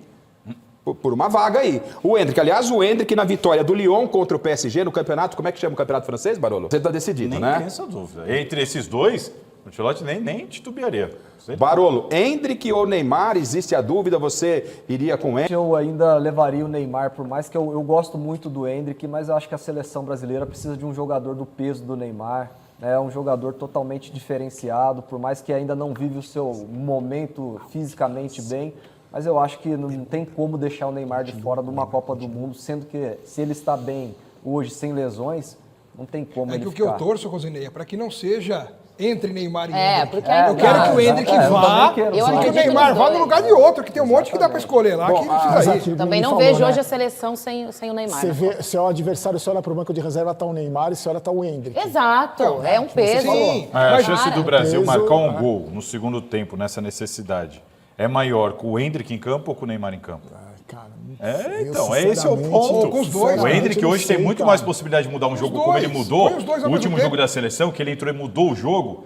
Hoje o Endrick oferece para a seleção brasileira muito mais possibilidade, ele potencializa a seleção muito mais do que o Neymar Por isso que eu potencializa. falei, por isso que eu falei que não pode ser entre um e outro, pode ser os dois. Qual jogador de o outro. O Neymar está jogando mais. E jogando mais. Eu não estou falando do Neymar hipotético, que vocês estão imaginando, do passado, do que pode ser. O Neymar, esse Neymar aí, ó. Esse Neymar. Aí, ó. Ele está jogando mais do que qual jogador ali do meio do ataque para a seleção brasileira, que eu sei que não é o Ronaldo, não é o Rivaldo, mas que estão jogando. O Neymar tá jogando mais que quem? Eu acho que o grande problema também é a questão do time, cara. Acho que não tem jogadores para preparar a jogada pro Neymar. Ele tem que fazer tudo no Santos. Você imagina o Neymar, você imagina o Neymar tabelando com o Tassiano ou tabelando com o Rafinha? Que seria mais imaginar ele acompanhando essa bola que ele tocou de lado, se ele toca pro Rafinha, não sei, Pois é. O Alex, eu acho que ele não vai acompanhar. Alex Miller hoje, olha, o Alex Miller hoje no programa, assim, normalmente eu discordo do Alex, né? Eu normalmente discordo do Alex, né? Mas hoje vinha discordando. Agora o senhor tocou no ponto. Como é que é a história? Toca pro Tassiano ou toca pro Rafa? Como é que é o negócio, Alex? No Santos, ele entra em campo sabendo que ele é responsável por defender, atacar, chutar, fazer gol, dar assistência e dar entrevista e sair fazendo gestos. Ele sabe que ele tem esse peso no Santos. E aí ele é obrigado a construir as jogadas que sozinho também... Deixa a imagem do Neymar, sozinho contra 11 do outro lado, é impossível. Então ele sabe que ele tem que trabalhar com os companheiros de time. Então ele olha para o lado, tem o Moisés, que hoje foi uma tristeza. Você olha para o outro lado, quando entra o Tassiano. Você tem o Gabigol, que é de lua. Tem dia que ele está com vontade de jogar, tem dia que ele sobe. Ele recebe cruzamento do Igor Vinícius. Então, assim, a gente está cobrando do Neymar uma atuação como se ele estivesse jogando já ao lado do Vinícius Júnior, ao lado do Rafinha, ao lado do Endrick, e fica difícil. A Lili aprova, o Alex? Não, aprova total. Jogadores que potencializem o que ele já sabe fazer, o que ele já entrega é outra coisa. Imagina. Salazar, os argumentos de Alex Miller, Lili Nascimento, que começou com Rosinei, o Barolo parece que rolou uma interrogação. Eu também estou na dúvida do Barolo. Esses argumentos lhe convence a repensar sobre Neymar? Nem um pouco, porque a gente também tem que se basear pelo que o próprio Neymar está fazendo em campo. Repito, o Neymar é o jogador que mais perde posse de bola no Campeonato Brasileiro inteiro. Hoje, ele perdeu 34 posses de bola. Ele, por exemplo, o lance que nós estamos vendo, o Neymar errou. Não tem nada a ver com o Tassiano, com o fulano, com o ciclano. Ele retardou, ele não chutou, ele tocou errado. Então, se fosse o Rafinha ali, o Rafinha ia ficar muito bravo, né? Porque o passe foi horrível do Neymar. Então, assim, nós temos que analisar o Neymar pelo que ele está fazendo. Vou dar um exemplo. O Santos foi eliminado pelo Novo Horizontino. Quem errou no gol do Novo Horizontino? Inclusive, assumiu a culpa. Quem foi? O Neymar. Um lance individual que ele errou. Está claro e evidente que ele vai morrer abraçado com essa ideia. A gente respeita a opinião dele. Agora, só um adendo. Jogador diferenciado, assim, extra classe, quando veio para o Brasil, já mesmo assim no final de carreira, o Ronaldo, ele não conseguia fazer a diferença. E do lado dele não tinha craque, mas ele fazia diferença. Perfeito. O Ronaldinho no Galo também veio já para a parte final. Fazia diferença. E o Neymar? Agora. O Suárez fez a diferença no Grêmio. Agora o Neymar não está fazendo. Mas eram outras posições. Né? O Suárez era outra posição. Então, mas o Neymar é um extra classe que não está conseguindo ser diferente. Ouvindo tudo que eu ouvi aqui da bancada, e quero saber se você em casa concorda com a gente, eu vou colocar mais um tempero aí. O Neymar, obviamente, se for convocado, ele não será titular para começar as partidas. A tendência é essa. Agora, e eu começo com o Rosinei, que é um ex-atleta. Hoje, comentarista e tal, mas é ex-atleta. Um jogador com a história, com o tamanho do Neymar, mesmo que ele esteja jogando. Você ter o Neymar no banco de reservas. Aí ele olha, tá lá o Estevão erra uma bola. O que vai acontecer? Né? Como é que vai se comportar o Neymar? Pô, esse cara aí, não é possível, eu quero jogar e tal. Não mete uma pressão em cima do Ancelotti? Como será o Neymar no banco de reservas? Será que com todo o histórico... E vou falar que é a minha opinião, o Neymar é mimado, né, gente? Ele é um jogador mimado, né? Tem que ser do jeito dele. Ele é conhecido como presidente. E ele vai para a seleção não mais para ser o presidente. Ele vai para ser mais um. Será que o Neymar consegue ser mais um dentro da seleção brasileira? Eu começo com você, primeiro Rosinei. que ele vai ter que analisar, né? Analisando o condicionamento físico dele hoje, ele não consegue jogar 90 minutos, né? Numa intensidade na qual hoje o futebol ele é Desculpe, para titular não, mas começa o segundo tempo.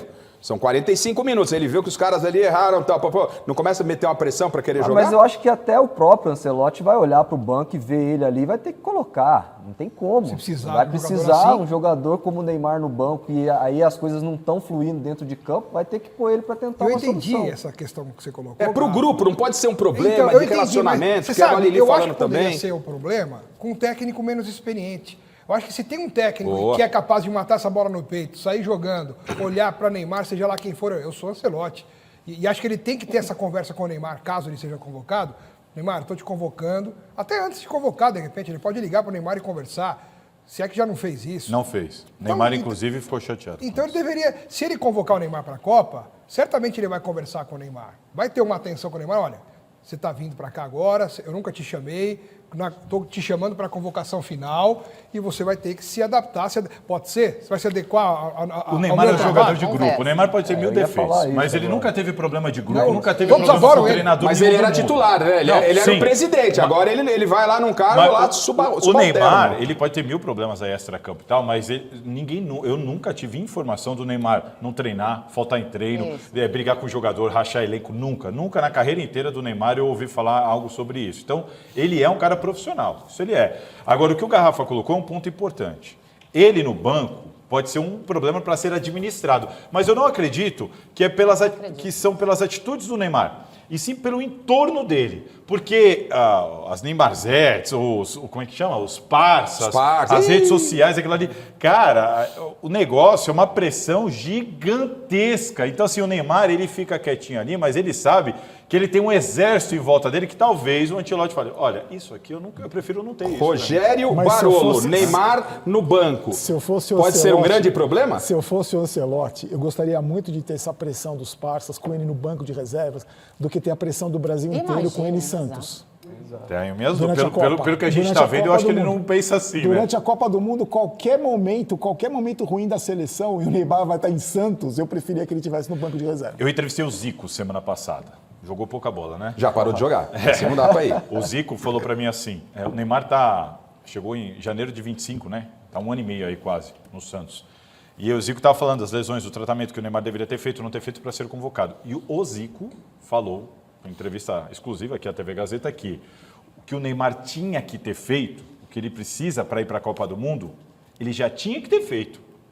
Ele falou, não dá agora, em abril, Vamos analisar o próximo Vocês- jogo pra ver. Segundo o Zico, ele já tinha que ter mostrado isso. Vocês não adianta concordam? agora pro Mas as Zico. lesões Vocês são concordam muito com o grandes. Zico?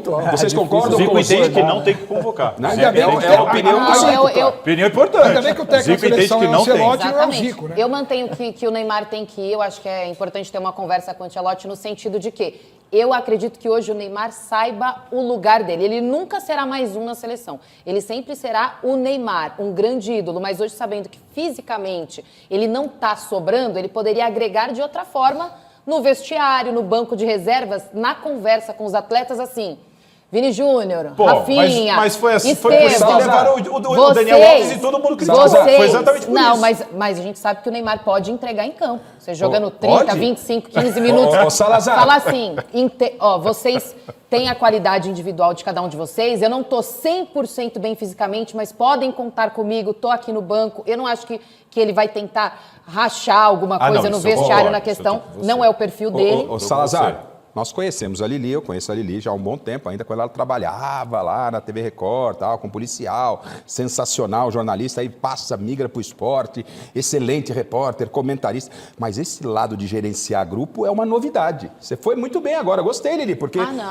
Porque se deixar... Essa conversa, acho que do Ancelotti, com a experiência que tem, é muito importante. Exato, é ter Quem uma sabe, conversa antes. a partir dessa sua opinião, a gente possa tentar mudar de ideia o Salazar. Eu acho Não, ele difícil. quando cisma é difícil. É difícil, né? Ixi, é campanha, ele faz Mas, campanha. Lili, você concorda comigo que o Daniel Alves foi convocado na última Copa por isso? Sim. E todo mundo criticou? Mas tá falando do convocado Neymar. pra Neymar tomar pode conta do entregar. Neymar, né? O Daniel Alves estava com quantos anos? Contratar não, é convocar o cara Gente, para ele ser o coach do vestiário. coach. Só para não perder o time, o que o Salazar falou sobre o Zico, que o Neymar já passou o tempo do que ele poderia ter feito. Repito, ele completou 3 jogos seguidos agora, vai para o 4º jogo e ainda até a convocação é 18 de maio. Até 18 de maio ainda temos convocações. Vocês concordam, né, com a opinião respeitadíssima do Zico, de que o Neymar já não tem muito mais o que fazer ou o Neymar ainda tem o que fazer? Eu quero concordar com o Ancelotti, que falou que vai observar o Neymar. Se o técnico da seleção falou que vai observar, a gente pode achar que não deve ir, como o Salazar acha. Mas há tempo hábil para ele se mostrar O que o Zico diz é o tecnicamente? seguinte, a gente não tem que analisar o último mês do Neymar. A gente tem que analisar o que ele tem opinião do feito. Zico. Rosinei. É a opinião do Zico, mas não é eu a minha. respeito também a opinião do Zico, acho É óbvio. até de... É óbvio. Mas assim, eu acho que eu levaria, eu acho que o Ancelotti também acredito que vai levar, porque a questão do Neymar hoje é ritmo de jogo, né? E ele está jogando, ele está atuando, está tendo mais minutagem. Então, eu acho que não tem como o Neymar ficar fora, até porque a gente tem uma seleção que também ainda a gente não sabe nem quem vai jogar. E o Zico é um cara que, para quem não se lembra, em 86, lutou muito para participar da Copa do Mundo e não estava 100% para disputar a Copa do Mundo. E mesmo assim ele se esforçou, não estava na sua condição ideal e foi chamado. Então por que o Neymar não pode lutar como o Zico lutou antes de ir para a Copa do Mundo? Porque ele acha que o Neymar não está fazendo o que ele fez para se cuidar. Então é o seguinte, no jogo de hoje, a gente pegou algumas situações e o assunto, obviamente, girou em torno do Neymar, não poderia ser diferente. Falamos muito de bola, cada um expôs o seu ponto de vista, foram vários pontos de vista, até o ponto de vista do Zico foi trazido aqui pelo Salazar, e para a gente mudar, porque temos que falar de Corinthians e São Paulo ainda, eu quero agora a definição de vocês. Começo com Alex Miller. Você levaria Neymar à Copa do Mundo? Igual aquela brincadeira do Silvio Santos no foguete, né? Que a criança botava um fone e só acendia a luz assim. Sim ou não? Você troca uma bicicleta... Então eu faço a pergunta. Você troca a bicicleta por um carro? Alex Miller, você levaria Neymar à Copa do Mundo? Acende a luz e eu falo... Sim! Acho que você podia acrescentar. E o Ancelotti? Você acha que ele vai levar? Não sei. Rosinei. Uma coisa é uma coisa, outra coisa é outra coisa. Rosinei, a gente já explanou todas essas possibilidades. Rosinei, na sua opinião, você levaria o Neymar, pelo que você está vendo até agora? Olhando para a nossa seleção, levaria. Lili? O Ancelotti já sabe o que o Neymar pode fazer, já sabe como ele joga, estando bem fisicamente, tem que levar e o Ancelotti vai levar.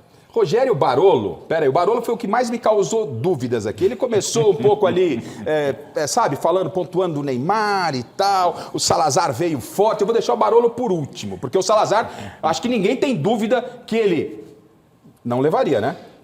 Pelo que cara, eu acompanho muito o jogo do Santos, né, trabalhando e para mim o que o Neymar está fazendo em campo não credencia ele. Eu não levaria e penso que o Ancelotti não vai levar também pelas demonstrações agora recentes. Rogério Barolo, me causou uma dúvida aqui durante o debate. Você foi por um lado, aí a Lili começou a falar e assim, aí você pontuou, o Alex falou, você concorda, então eu tenho dúvidas. Não tem olhando para a lente da verdade. Eu acho que o Ancelotti vai observar muito mais o aspecto físico dele. Se ele aguentar jogar, ele vai para a Copa. Eu gostaria muito que ele fosse, eu acho que ele vai. E com a seleção brasileira, que se chegar a delegação num shopping, ninguém sabe quem é, eu levaria o Neymar, pela força que ele tem, pela história que ele tem. Eu acho que é um nome importantíssimo e eu não arriscaria, se eu fosse o Ancelotti, arriscaria deixar o Neymar aqui e ficar com esse estigma de não ter levado o cara para a Copa do Mundo e o Brasil perder. Mas eu concordo com o Alex. Para mim não vai ser campeão com o Neymar, nem se levar o Sabi não vai ser campeão mundial. Bom, aí tem uma chance. Essa dúvida vai se arrastar até o dia 18 de maio. E você aí, levaria ou não o Neymar? Enquanto você vai pensando, vamos falar do Corinthians. Corinthians, do Fernando Diniz. No meio de semana, a Fiel estava, como eu disse até, a torcida corintiana está se apaixonando pelo Diniz. Aí, de repente, vem um jogo contra o Vitória, um 0-0, sem nenhum chute a gol do Corinthians e um único chute a gol do Vitória. Vamos ver como é que foi o jogo? Na tela. Vitória e Corinthians se enfrentaram pela 12ª rodada do Brasileirão e para quem queria ver gol, o jogo foi tenebroso. De um lado, o Timão, que com apenas 8 gols marcados no Brasileirão, ostenta o status de pior ataque do campeonato e não conseguiu sequer uma finalização no gol durante os 90 minutos. Do outro, o Vitória, que conseguiu até um chute a gol, facilmente defendido por Hugo Souza. Placar final, 0-0 com o Timão na zona de rebaixamento. Gente, o que dá pra falar, Rosinei, desse jogo do Corinthians aí, 0-0 com Vitória? Rosinei quase chorou. Ele tá até agora procurando os melhores momentos. Mas assim, a gente tem que levar em conta que o Diniz e a Lili e o Salazar são setoristas, né? A Lili setorista, o Salazar muitas vezes também está lá no Corinthians acompanhando. A gente sabe que o Diniz chegou e uma hora o boleto ia vir. O boleto do Campeonato Brasileiro chegou. Não é culpa do Diniz, o boleto chegou. O início foi desastroso. O resultado por si, um empate lá em Salvador, se você for analisar numa circunstância normal, não é um mau resultado, né? O Diniz repete a equipe pela 4ª vez, são feitos aos jogadores suspensos e traz um ponto, mas esse um ponto coloca o Corinthians na zona de rebaixamento. Exatamente, acho que realmente, olhando pelo lado do jogo ter sido fora de casa, realmente foi um jogo que um ponto foi bom, né? Mas olhando para a situação do Corinthians foi ruim demais.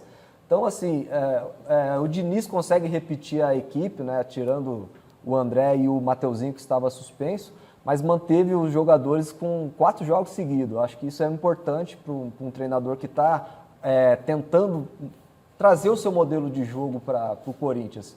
Mas não pode, né? O Corinthians, do tamanho que passar... a pontuação do Corinthians hoje, é a pontuação de quem vai para a 2ª divisão. É um ponto por rodada, 12 jogos, 12 pontos. Mas todo ano é esse perrengue, né? Exatamente. E 8 gols marcados, é o pior ataque do campeonato. Coloca, por gentileza, a tabela, a 2ª página da tabela do Campeonato Brasileiro, onde está o Corinthians, e a pergunta para vocês é, o Corinthians, que entrou na zona de rebaixamento nessa rodada, 12ª, corre risco real de rebaixamento? Essa é a pergunta que eu vou fazer para vocês. Quero olhar a classificação, que o Corinthians é o primeiro dentro da zona de classificação no Campeonato Brasileiro. Na sequência, o Diniz, ele se pronunciou também sobre rebaixamento, mas primeiro a tabela, se for possível aqui, para a gente ver, olha lá. O Corinthians, com a vitória do Cruzeiro saiu da zona de rebaixamento e empurrou o Corinthians com esse empate. O Corinthians é o 17º colocado, com 12 pontos em 12 jogos. Tem o pior ataque da competição. 8 gols só em 12 jogos. E está em outras frentes. Tem Copa Libertadores, onde começou bem, tem Copa do Brasil. O Corinthians, obviamente, não tem elenco para abraçar toda a competição. O Corinthians corre risco de rebaixamento? Eu não acredito, não, em risco de rebaixamento. Agora é muito cedo para falar sobre isso. Acho que o Corinthians, apesar, né, de precisar de mais jogadores ali, para ter mais opções no banco de reservas, não corre risco de ser rebaixado essa temporada, mas é que todo ano é esse sufoco, né, que o torcedor tem que passar de tabela de Campeonato Brasileiro, nas Copas, jogos de mata-mata, o Corinthians vai bem, mas em situação de pontos corridos é ruim, então o Diniz tem que achar uma tática para isso. Ele foi para o 4º jogo, quase repetindo, só não repetiu porque o André e o Mateuzinho estavam suspensos, então entra Pedro Milans e também o Carrilho, senão ele repetiria, mas agora terça-feira contra o Barra pela Copa do Brasil ele vai ter que poupar, porque é o próximo compromisso já é o Vasco, né? Na Neoquímica Arena, então os jogadores têm que estar fisicamente bem para essa partida. Fora da Neoquímica Arena, né? Vai ser fora da Neoquímica? O Corinthians está punido, né?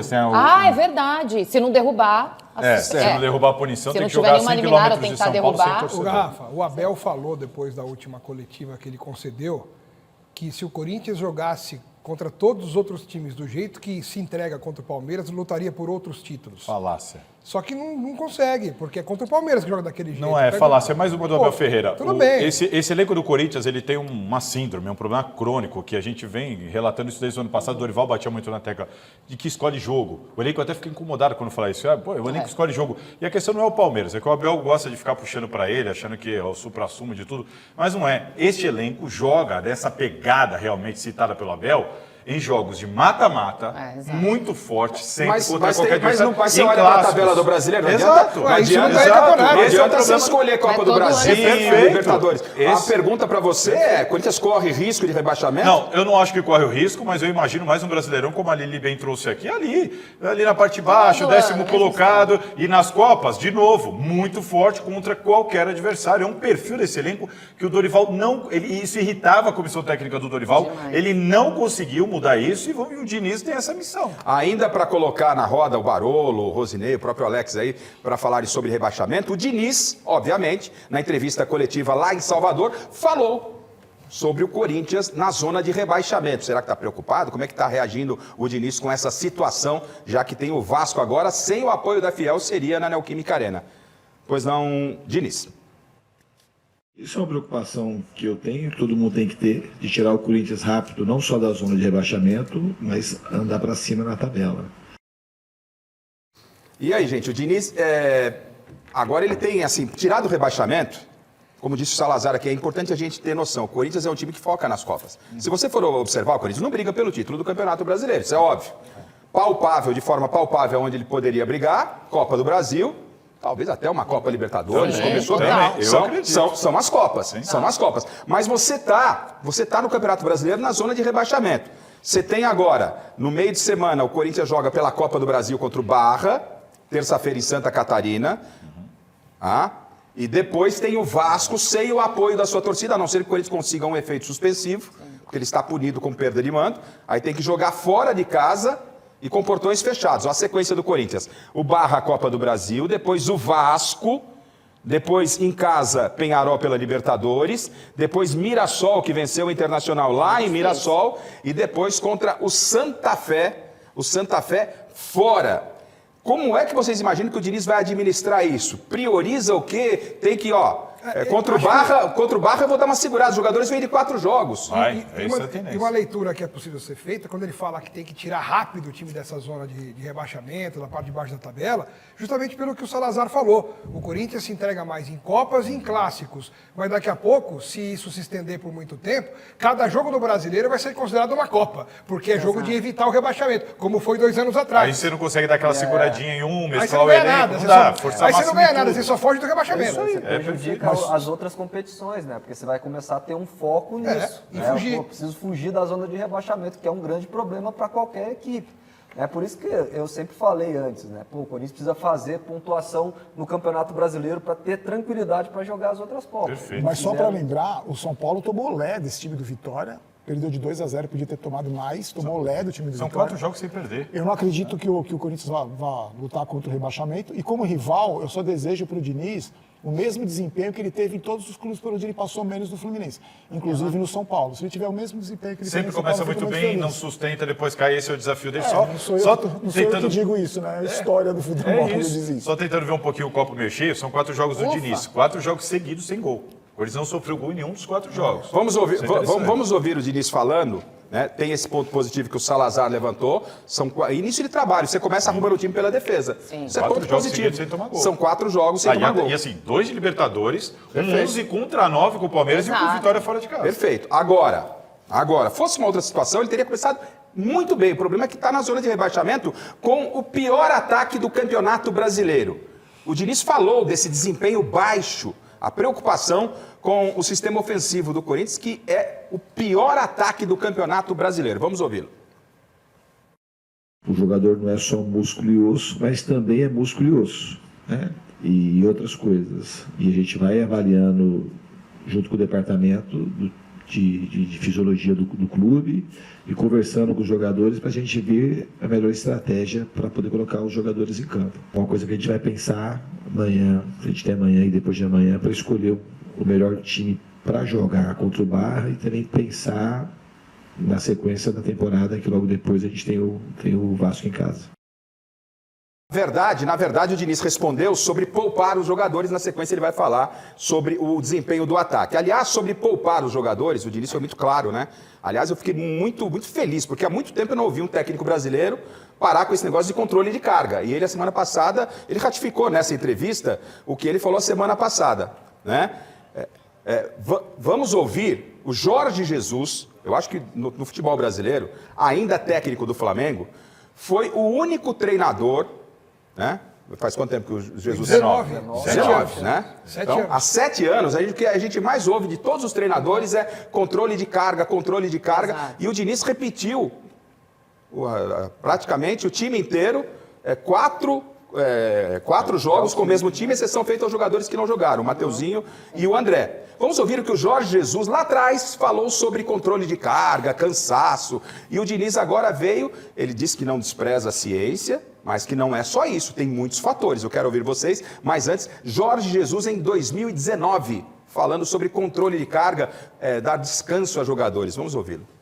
A minha cultura não é essa. O que é isso? Descansar. Isso não existe. Não é? Descansar os dias que a gente tem, até domingo temos. Quinta, sexta, sábado, para descansar. Domingo, para correr. E aí está bem. Agora, se houver alguns jogadores que deem sinais de risco de lesão, isso é outra coisa. Olha só o que fala o Jorge Jesus em 2019. E o Diniz, que muitas vezes é espinafrado por todo mundo, ele teve a coragem de chegar ao Corinthians e dar essa declaração. Vamos resgatar o Diniz e aí a bancada fala. Olha o que o Diniz fala sobre poupar jogadores. O Corinthians se complicou muito no Campeonato Brasileiro, justamente pelo Dorival. A fisiologia falou, eu tenho que segurar aqui e segurar lá. Vamos ouvir o Diniz. Eu respeito muito os dados fisiológicos, mas o jogador não é só um monte de osso e de músculo. Tem outras coisas que são, muitas vezes, até mais importantes. A maneira como os jogadores se conectam, a vontade de jogar, o momento que eles vivem. E se não tivesse ninguém suspenso, teria chance de repetir uma 4ª vez. E ele levou pela 4ª vez a equipe a campo, né? Mas agora tem o Barra na terça-feira, a Copa do Brasil, lá em Santa Catarina. O que fazer, e vocês concordam com o Diniz nessa declaração? Chama a atenção de vocês? Lili? Eu concordo. Desculpa, vai lá. Chama atenção porque é claro que tem toda uma equipe trabalhando, ele recebe um relatório do GPS de cada atleta para dizer, esse jogador aqui, na próxima partida, não dá. Se passar do time, pode estourar, pode lesionar. O Corinthians tem uma lista de lesionados, mas ao mesmo tempo que eu converso com pessoas do clube, é que a chegada do Diniz, dar essa sequência para esses jogadores, tem dado confiança para esses atletas. Então é algo que ele conversa ali nos bastidores, porque é claro que o pessoal da performance, departamento médico, vai à loucura numa hora dessa, porque eles chegam com dados, né, ciência, e ele vem com a parte da confiança para o atleta. Ele busca um equilíbrio nisso e a gente vê onde vai dar, né? Porque tem uma lista aí de lesionados, Tem o Memphis, que o que eu apurei que pode voltar, de repente, contra o Peñarol em casa, ter alguns minutos no banco de reservas. Ó, o Salazar já olhou torto, já. Lá vem. Então, eu acho que é um equilíbrio que ele tenta buscar. Porque, de um lado, o que eu conversei até agora com pessoas lá de dentro do clube é que o clima com ele é bom, ele tem dado confiança, tem jogador feliz. Zaccaria Labiad é um deles. Olha só. Bom, vamos aguardar o que vai acontecer na terça-feira. Temos que falar do São Paulo. O Barolo está... O Barolo está... Eu estou salivando para ver o Barolo falar do São Paulo. O que não foi nota 10 foi o São Paulo ontem contra o Vasco da Gama. Na tela. O Vasco recebeu o São Paulo em São Januário e o tricolor saiu na frente com o Luciano, que aproveitou o rebote do chute do Caleri para abrir o placar. Na segunda etapa, a bola bateu no braço do Caleri e, com a ajuda do VAR, o juizão marcou pênalti para os cariocas. O Mita Rodrigues bateu e converteu, 1-1. Perto do fim da partida, Andrés Gomes aproveitou o bate-rebate na área para virar o jogo para o Cruz Maltino. Final de jogo, Vasco 2, São Paulo 1. Rogério Barolo, eu acompanho o amigo, né? Pelo profissional que é no seu canal. Assim, é imperdível. É imperdível o Rogério Barolo no canal dele falando sobre o São Paulo. Nas vitórias, mas principalmente nas derrotas. Rogério Barolo, de uma forma resumida, você tem aproximadamente 1 minuto, né? Olhando para a câmera da verdade. Desenhe o jogo de ontem, fale sobre Roger Machado e sobre a diretoria, por gentileza. Um resumo bem rápido. O São Paulo é um clube sem comando há muitos anos. Direção, treinadores, quem manda são os jogadores. Infelizmente, o São Paulo não tem comando. Esse presidente é mais do mesmo, já mostrou isso. Tanto que era vice do outro que renunciou. O São Paulo é o único clube do mundo que tem a capacidade de mandar o treinador, líder do campeonato invicto, embora e traz um outro treinador que tem 5 títulos estaduais na carreira, mas que é muito um amigo pessoal do diretor de futebol do São Paulo, desde a época do Grêmio, onde os dois trabalharam juntos. Então, esse presidente que entrou no lugar do Casares deu o futebol nas mãos do Rui Costa e do Rafinha. O Rui Costa, que vem destruindo o São Paulo desde que chegou, com 99% de contratações, no mínimo, inexplicáveis e questionáveis, traz esse treinador. O São Paulo hoje já é 4º colocado, caindo pelas tabelas. O time do Roger Machado não evolui, o time do Roger Machado piorou. Quando ele manteve o esquema do Crespo, o São Paulo conseguiu 2 vitórias. Quando ele começou a colocar as ideias dele, o São Paulo perdeu, começou uma sequência péssima.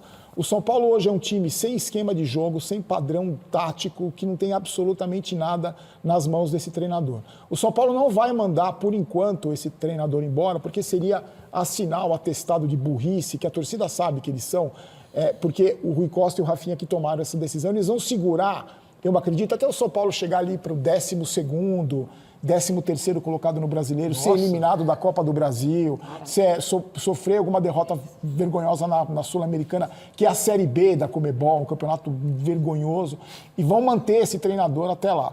O São Paulo, infelizmente, para a sua torcida, não existe a menor perspectiva de mudança a curto prazo, médio prazo e longo prazo no São Paulo. O cenário que se anuncia na eleição do São Paulo é catastrófico, é tenebroso, é mais do mesmo e, infelizmente, dentro do clube hoje não existem pessoas capacitadas e, principalmente, interessadas em tirar o São Paulo dessa situação. Agora, coloca o pênalti, né, batido pelo Pumita. Eu não quero exagerar, mas assim... Não existe frango em pênalti. Existe frango em pênalti. Mas esse... Bom, existe ou não existe? Gente, não pique. Foi falha, porque a impressão que eu tenho na batida do pênalti, ó, a bola estava na mão dele, ele optou não em rebater, ele quis fazer a defesa e tomou um frango. Foi frango, foi falha, Salazar? Frango. Lili? Falha. Falha? Muita falha, muita falha. Alex Miller. Foi delicado. Só pra não chegar no Falha é o frango, vai. Alex. Eu acho que é fralha. Entendi, uma mistura. Rogério Barolo. Eu sou muito criticado porque eu falo que o Rafael é um goleiro nota 6. Nota 6. Porque ele não é pegador de pênalti, ele sai mal do gol, ele tem uma péssima reposição de bola. Então, para mim, um goleiro que não pega pênalti não pode ser mais do que nota 6. Dos últimos 45 pênaltis que bateram no São Paulo em cima dele, ele pegou 2. Então acho que isso diz muita coisa. E no meu vídeo de ontem, eu costumo dar nota 8 para o jogador que faz gol. Ele ganhou nota 8. Ele fez o gol. É o goleiro artilheiro, agora temos outro. Goleiro artilheiro? Esse é o Rogério. Temos o goleiro artilheiro. Caraca! Esse é o Rogério. R$2 ou uma humilhação misteriosa? Ele fez o gol, ele fez o gol. Nota 8 artilheiro. Eu preciso ir para um comercial depois dessa. Goleiro artilheiro. O São Paulo tinha um goleiro artilheiro, Tem Rogério agora de Ceni. novo, tem agora de novo. Agora de novo. Esse é Rogério Barolo. Vamos ao rápido intervalo comercial, mesa redonda, volta já, segura aí. Essa foi boa. Vocês não têm noção como é que estava o mesa redonda no intervalo. O assunto, Rafael, mas como rendeu?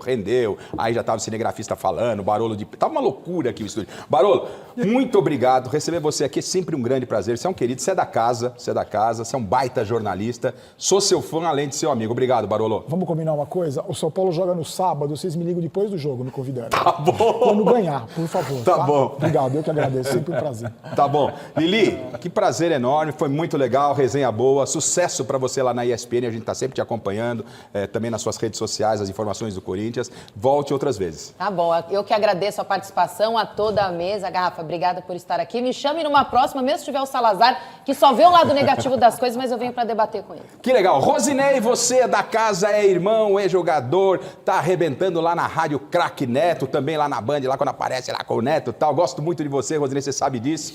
E um abração pro Neto lá, o pessoal da Rádio Craque Neto, que liberou você aqui também para participar com a gente, Rosinei. Eu que agradeço, Garrafa. É sempre um prazer estar aqui com vocês. E assiste a gente sempre, né, Rosinei? Participou do programa. Quando não tá na bancada, pra mim, ele manda zap. Pra dar uma informação. Sempre tô aqui com vocês. Obrigado mais uma vez pelo convite.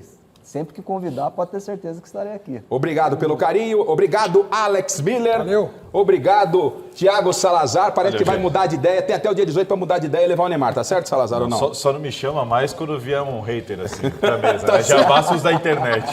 Tá certo. Obrigado pelo carinho da sua audiência. Amanhã às 18 horas tem Gazeta Esportiva com Michele Janela. E lembrando que esse programa foi dedicado ao Oscar Mão Santa, que nos deixou na última sexta-feira.